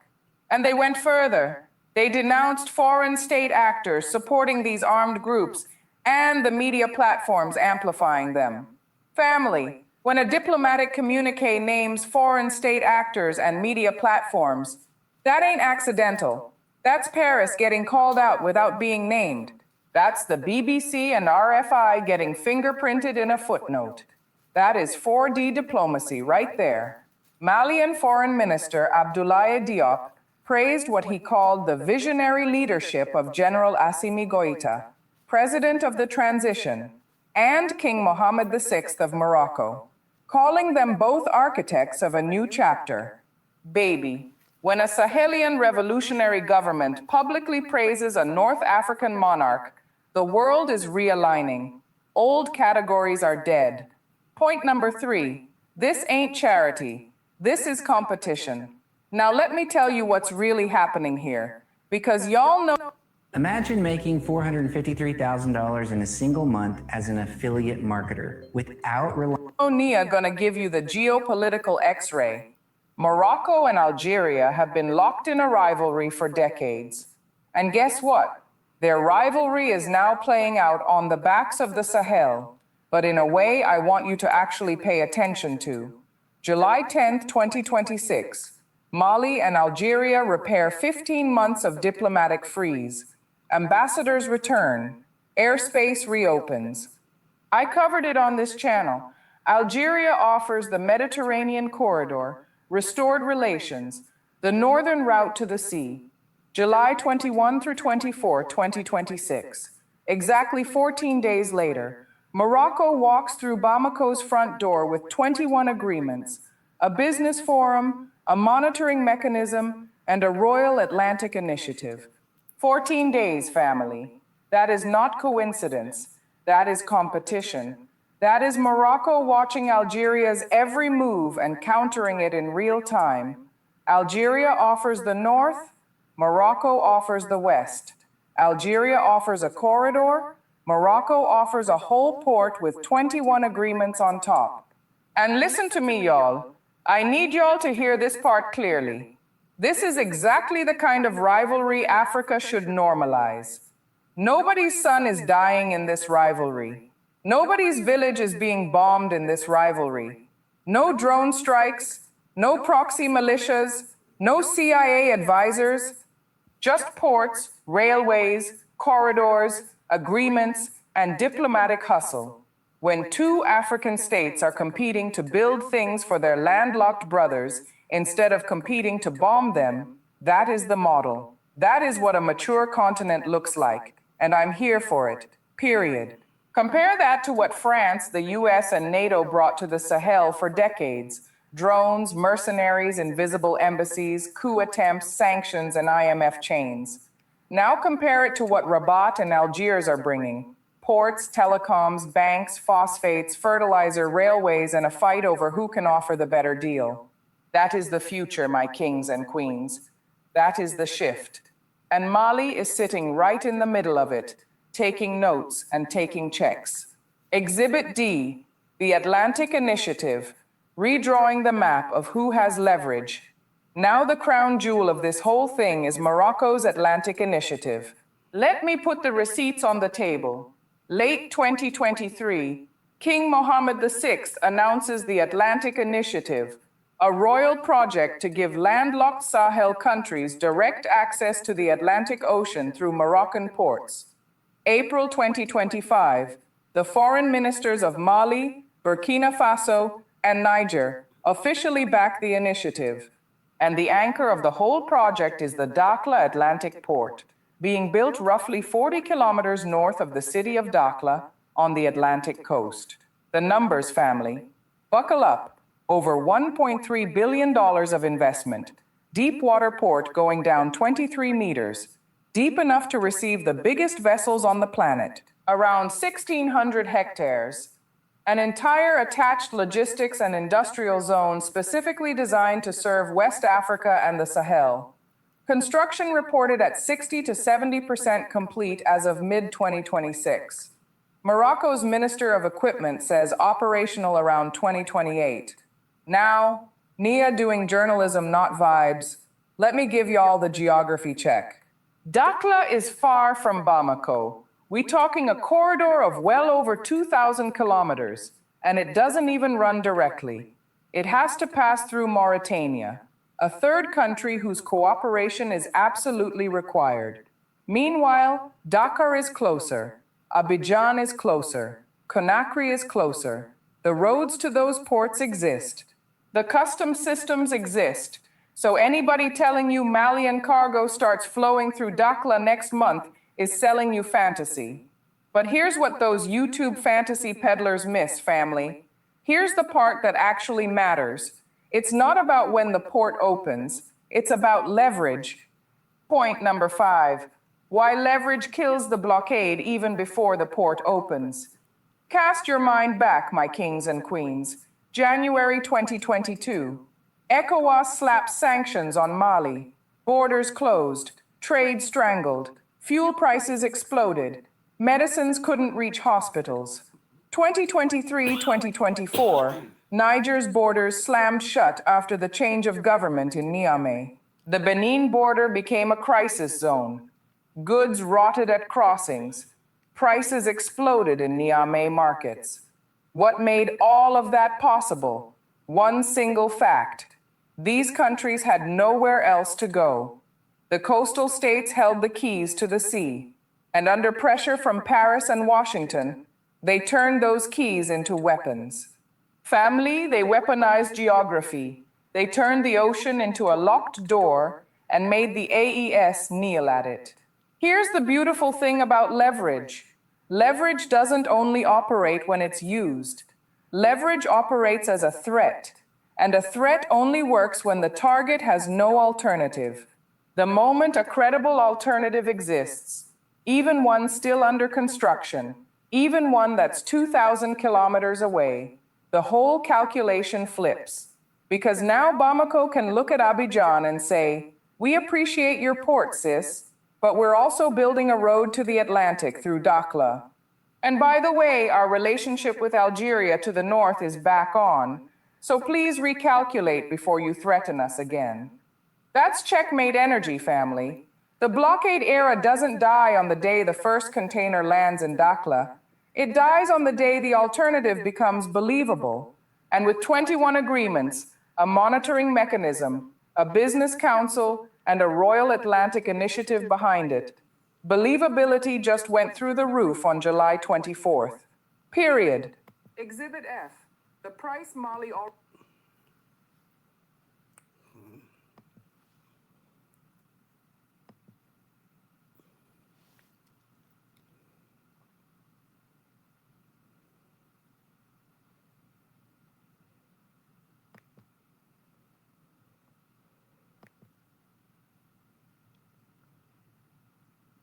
A business owner in Spartan, South Africa, has reportedly decided not to hire South African workers after parting ways with undocumented foreign employees. The owner has also declined requests from members of the March and March movement to reopen the business and recruit local residents. According to the owner, although the former employees have already left the country, he has chosen to keep the company closed rather than employ a new workforce.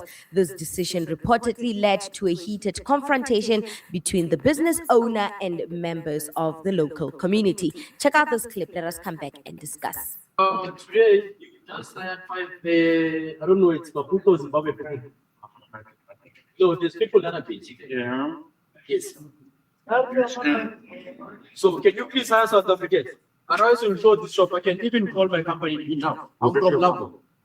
Lapo, L-A-C-O. You can Google it. Fine. Yeah.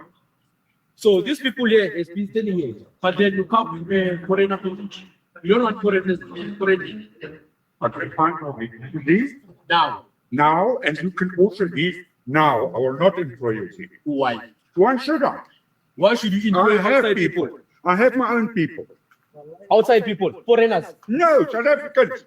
But then the ones that are working here are. And don't shout at me. Don't shout at me. You started shouting at me. No, don't shout at me.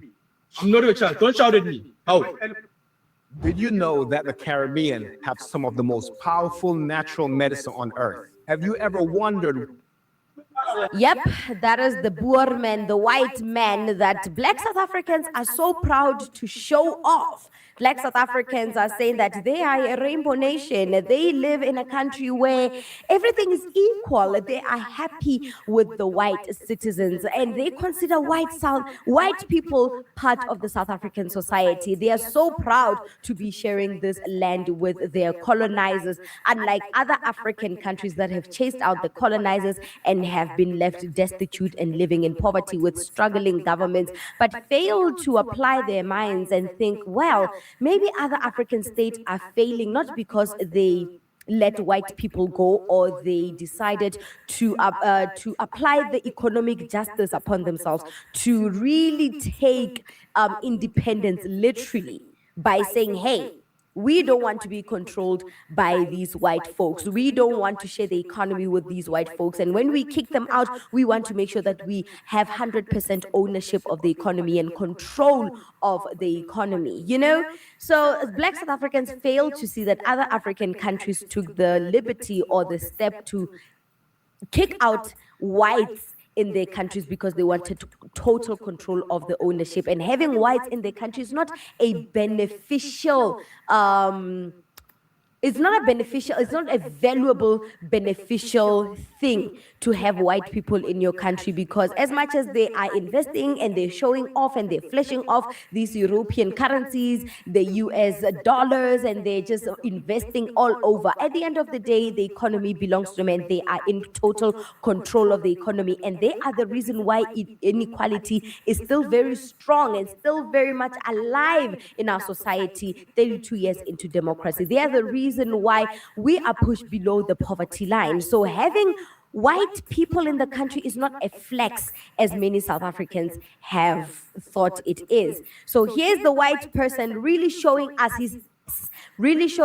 who he is, basically saying that he would rather close his shop, he'd rather lose money, he'd rather lose another's, I'm sure he has multiple streams of income, he'd rather lose this stream of income rather than hiring Black South Africans. Why is that? Black South Africans have integrated white people into the society, have claimed white people as part of the South African society, as part of the South African country and heritage. They have said that they are living in a rainbow nation, yet they are the only ones that are participating in this rainbow nation, and white South Africans couldn't give a hoot rat about them.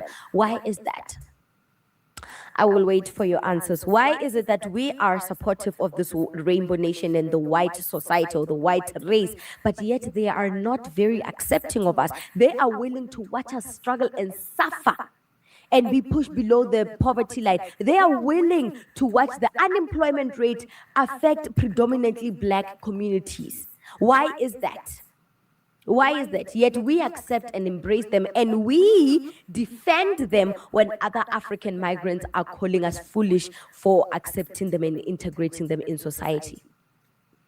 Why are they saying that they'd rather close shops than hire Black South Africans? Why is that? Is it because they have been so comfortable with the inequality of South Africa, or the inequality that the government of South Africa has put Black South Africans through? Are they comfortable with that inequality? Are they comfortable with them still reigning supreme in the economy, with them owning 90% of this country's wealth and them calling the shots, that they know that if they start integrating Black South Africans into that part of the world, Black South Africans will grow independent and start calling the shots themselves? Are they scared of that fact? Are they scared that when Black South Africans come into the workforce, into the job market, they're not going to take the abuse and the exploitation the way the African migrants have been? They are going to be calling their own shots, and start negotiating their contracts on their behalf. Are they scared that when you hire Black South Africans, there's some level of independency that comes to it? There's some level of freedom of speech that will be applied when it comes to negotiating the contract and salaries? Are they scared that Black South Africans are vocal? Because we should be vocal. 32 years into democracy, this is our country. We deserve every bit of wealth from this country, but yet we are being swindled. Yet the government is not holding the people that oppressed us responsible. They are not holding these people responsible. They're not holding the investors irresponsible. They are not making sure that the law is implemented and is benefiting the South Africans that were born and bred here. Maybe the government is benefiting from capitalism where these white African, not white African. Why do I keep saying white African? My bad. Where these white-owned companies are maximizing profit while exploiting the African migrants. And they love when the African migrants spin this propaganda or this PR where they go around the continent saying Black South Africans are lazy. And that is the reason why they are unemployable. But the reality is that Black South Africans are overlooked.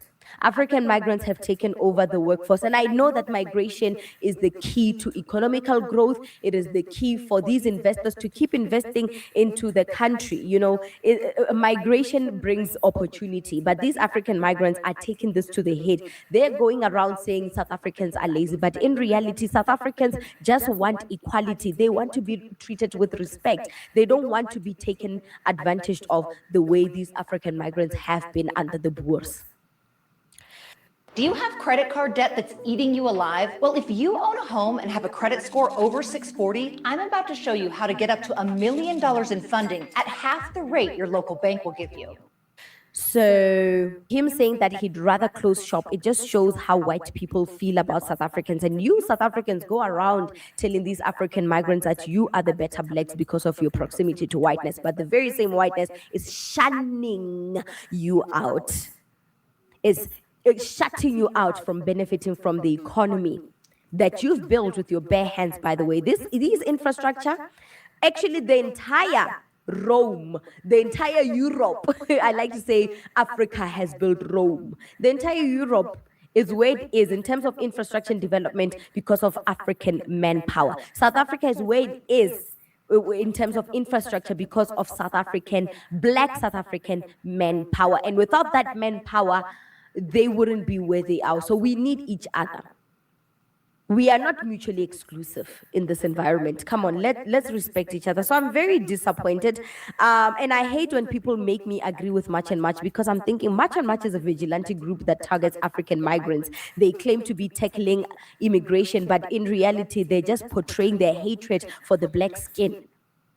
They're portraying the hatred for the black skin, but anyone that makes me agree with that organization in terms of how the equity laws have to be implemented and how South Africans need to be benefit from the economy, anyone that makes me agree with them pisses me off already. And this white man has started on the wrong foot when it comes to me.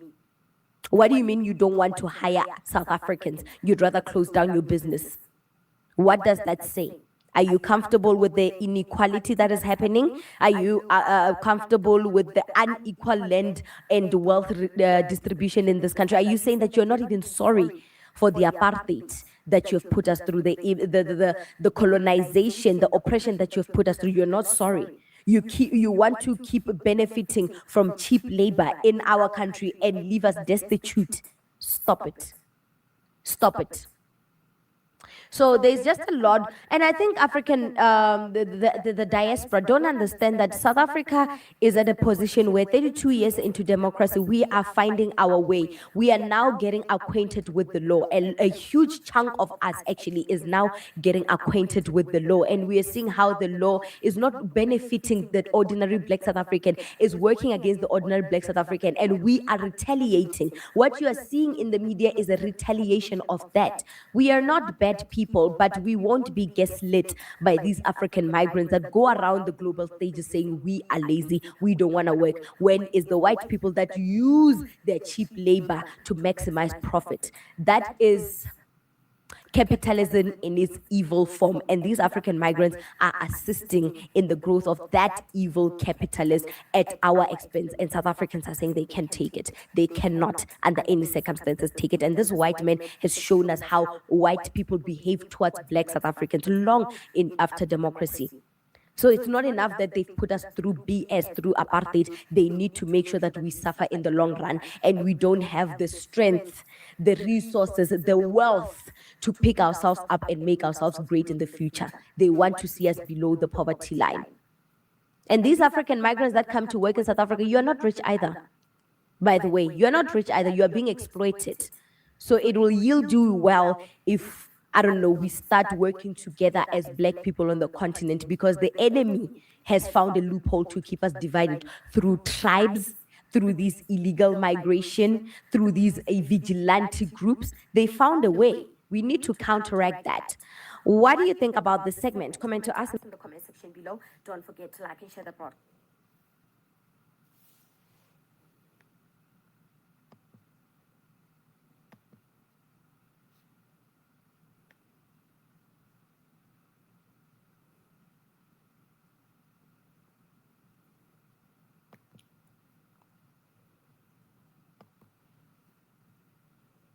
Diaspora News Channel. My name is Richard Sudan. Thank you for tuning in. Remember to like the video and share the platform. Now, I want to bring you a very brief message today that I'm sure is going to resonate with a lot of you. Now, as you're aware, we're living in a time where the greatest crime in recorded human history, the transatlantic slave trade, is being countered in many ways by the dominant society. Now, one of the things they do, for example, in places like the state of Florida, the Board of Education, they're now trying to teach that slavery was actually beneficial to Black people. In the UK, in the education sphere, we have this move too, where they're trying to suggest that because Black people learn skills, somehow slavery was a good thing.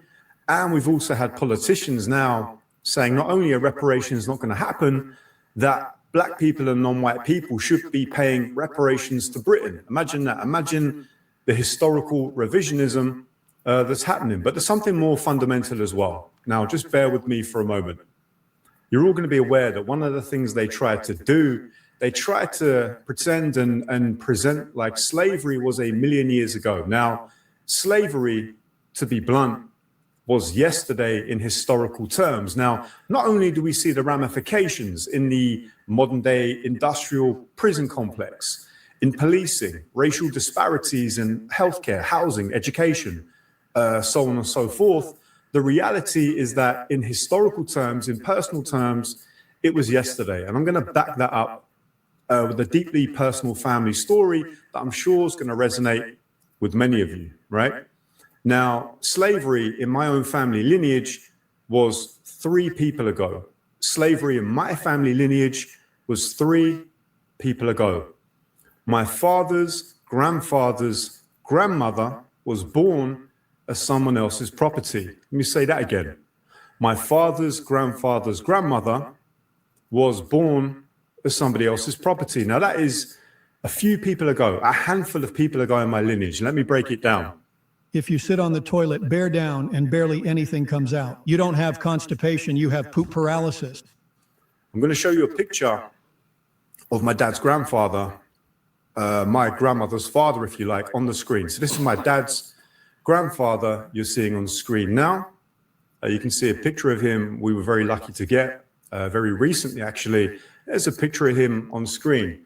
Now, the next image you're going to see is my dad's grandfather's grandmother. So take a look at this picture here. I want to tell you a story about her. Now, the image you're seeing is of my 3 times great-grandmother, my dad's grandfather's grandmother. Now, she was born in 1832, which was a couple of years before the so-called end of the slave trade, and about 6 years before actual emancipation took place. So she was born as someone else's property, and her name was Caroline Chesney. Her name was Caroline Chesney. Now, a few years ago, I embarked on some family history to find out more. And what I found out was pretty shocking, if not surprising. So Caroline Chesney was born in 1832 in Guyana, which was, of course, at times a UK and a Dutch colony. But the name Chesney is a Scottish name. So here's my 3 times great-grandmother, and she's born as Caroline Chesney. Well, where does the name Chesney come from? James Chesney was one of the largest slave owners in the whole of Guyana. He was a serious slave trader in the Caribbean, and in Guyana, there are loads of Chesneys that are still around today, and there's actually, would you believe, a village named Chesney Village to this very day in Guyana, which one day I hope to visit. Now, the point I'm really trying to make is this, and a very fundamental one. When they try to gaslight us, when they try to talk about black fatigue, which is really just a form of white privilege, right? Because if you're sick of hearing about racism, then imagine how it feels to be living the effects of it. So when they try to gaslight you and tell you slavery wasn't so bad, slavery was a long time ago, remind them that for many of us, slavery was, in historical terms, last week. It was a handful of years ago. Now, there's another dynamic to this because of the dynamics of slavery. You know, my 3 times great-grandmother, my dad's grandfather's grandmother, she was born as someone else's property, a black woman with a white Scottish surname.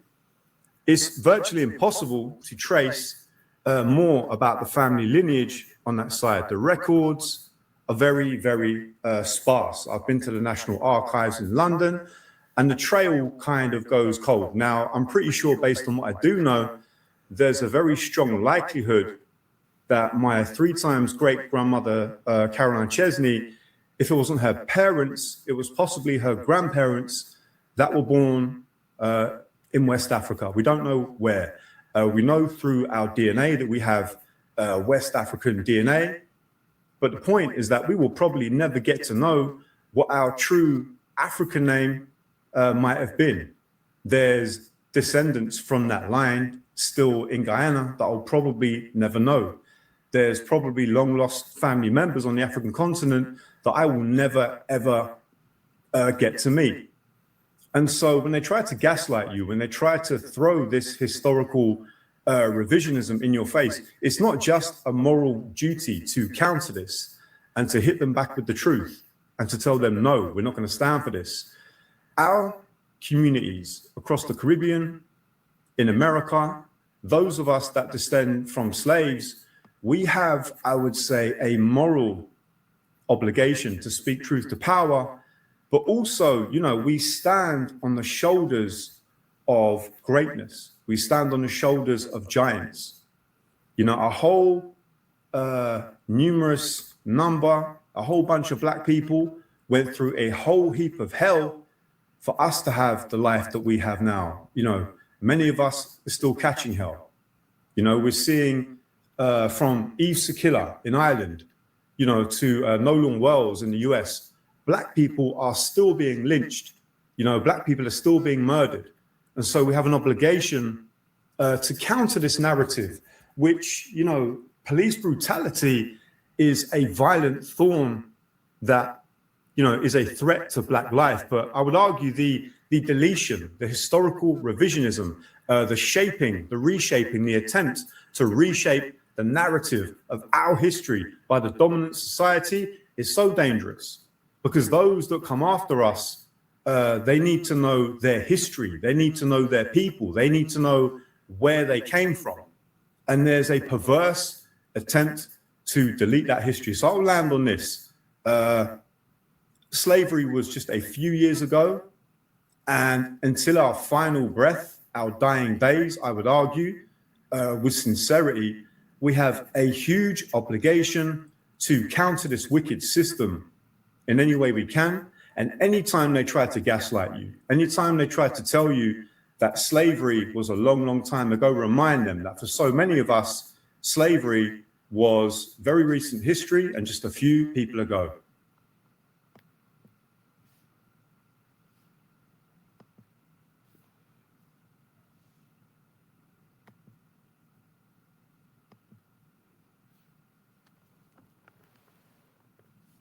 Here's my last video.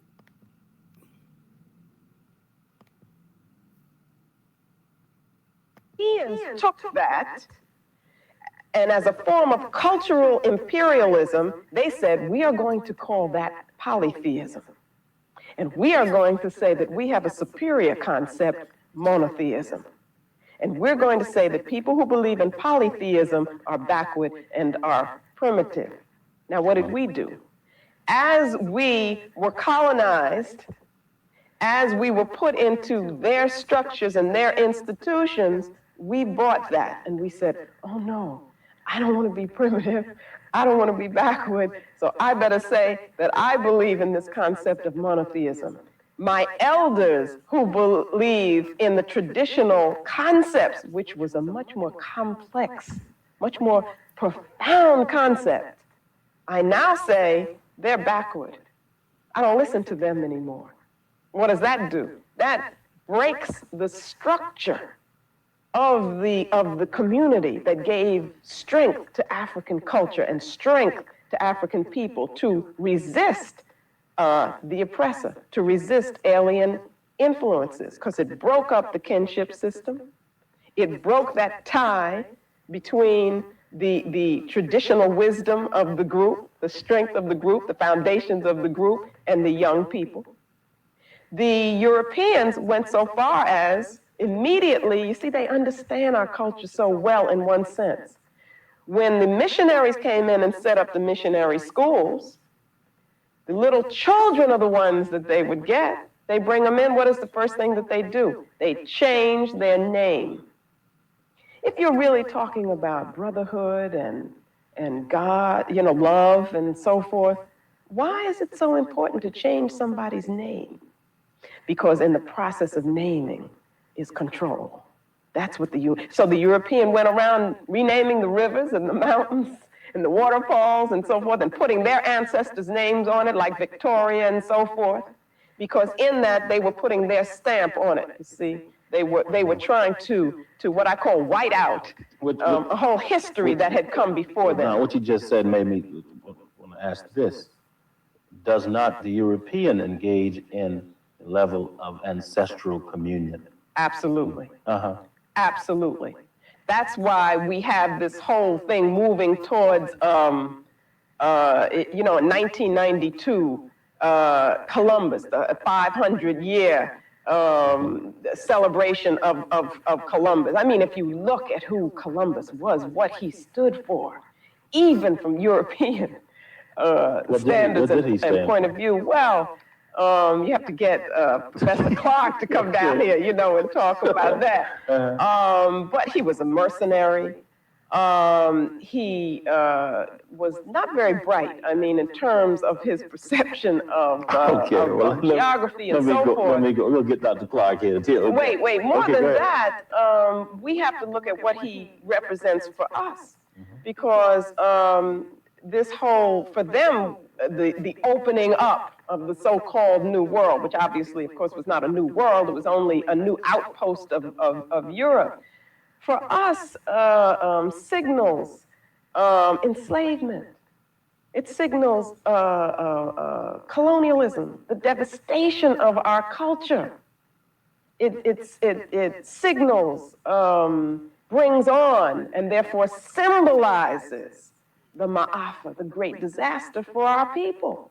And that's how we have to understand Columbus. In his own words, he talked about the openness of the indigenous population that he found here, how friendly they were, how they welcomed him. And in the next breath, he talks about how they must be destroyed, because this place has to be for Europeans to get whatever gold they can get out of it. He made his crew pledge, sign things to say, don't say that we found this, don't say that we were here, and don't say that we were in such and such a place, so that he could claim to have found something that he didn't find, you know, in an area in which he was not.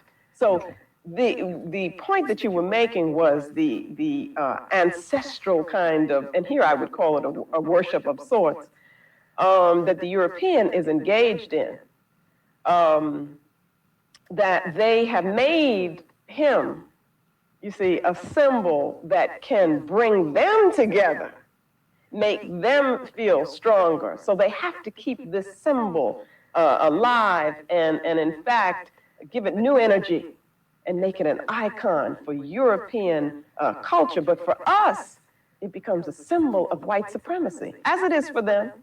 But we have to call it what it is. Moving quickly. What are rites of passage, and do they serve any purpose for us today?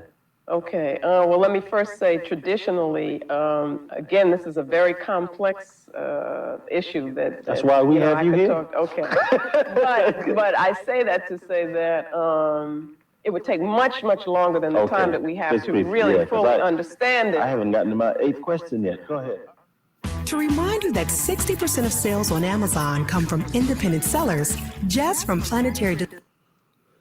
As Dr. Marimba Ani brings this remarkable interview to a close, she leaves us with a powerful question. How do you conquer a people without physically destroying every one of them? Her answer is straightforward. You don't just conquer their land. You conquer their memory. You conquer their identity. You conquer the way they see themselves. Dr. Ani argues that one of the most effective tools of colonialism was convincing African people that their own traditions were backwards while presenting European culture as the standard of civilization. Once the people begin to reject the wisdom of their own elders, they slowly become disconnected from the very community that once gave them strength. According to Dr. Ani, this process wasn't accidental. Missionary schools, religious institutions, and colonial governments often focused on children because they understood that if you reshape the minds of the next generation, you reshape the future of an entire people. One of the most fascinating parts of this discussion centers on something we rarely think about: our names. Dr. Ani explains that naming is an act of authority. Throughout history, colonial powers renamed African people, rivers, mountains, and even entire nations. Why? Because naming something is a declaration of ownership. When a conqueror replaces your name with his own, he is attempting to replace your history with his history. In Dr. Ani's view, changing names wasn't simply administrative convenience. It was a psychological conquest. It was a way of telling a conquered people that their past no longer mattered. She then turns the conversation in an interesting direction by pointing out that Europeans themselves practice a form of ancestor remembrance. She used Christopher Columbus as an example. Every culture celebrates figures who symbolize their history and values. The difference, she argues, is that while Columbus may represent exploration and expansion within the European traditions, he represents conquest, enslavement, and cultural destruction for many African and indigenous people. Her larger point is that every civilization preserves symbols and historical figures that reinforce its collective identity. The question she asks us to consider is, whose heroes are we taught to celebrate, and what does that teach us about ourselves? Okay, go ahead. I call them now rites of transformation. The word passage came from that. Remember, I don't know if I did already, but there are stages of development that we go through. I did mention that, Right. okay? And it doesn't end at physical death, but it keeps on going into the realm of the spirits. When you are moving from one stage to the next, you are in a somewhat precarious position. You are vulnerable. The spirit is vulnerable. African people do not leave anything to chance. That is, they take the person and help to mold them into an African cultural being, to give them the strength of their culture. So at every juncture of your life,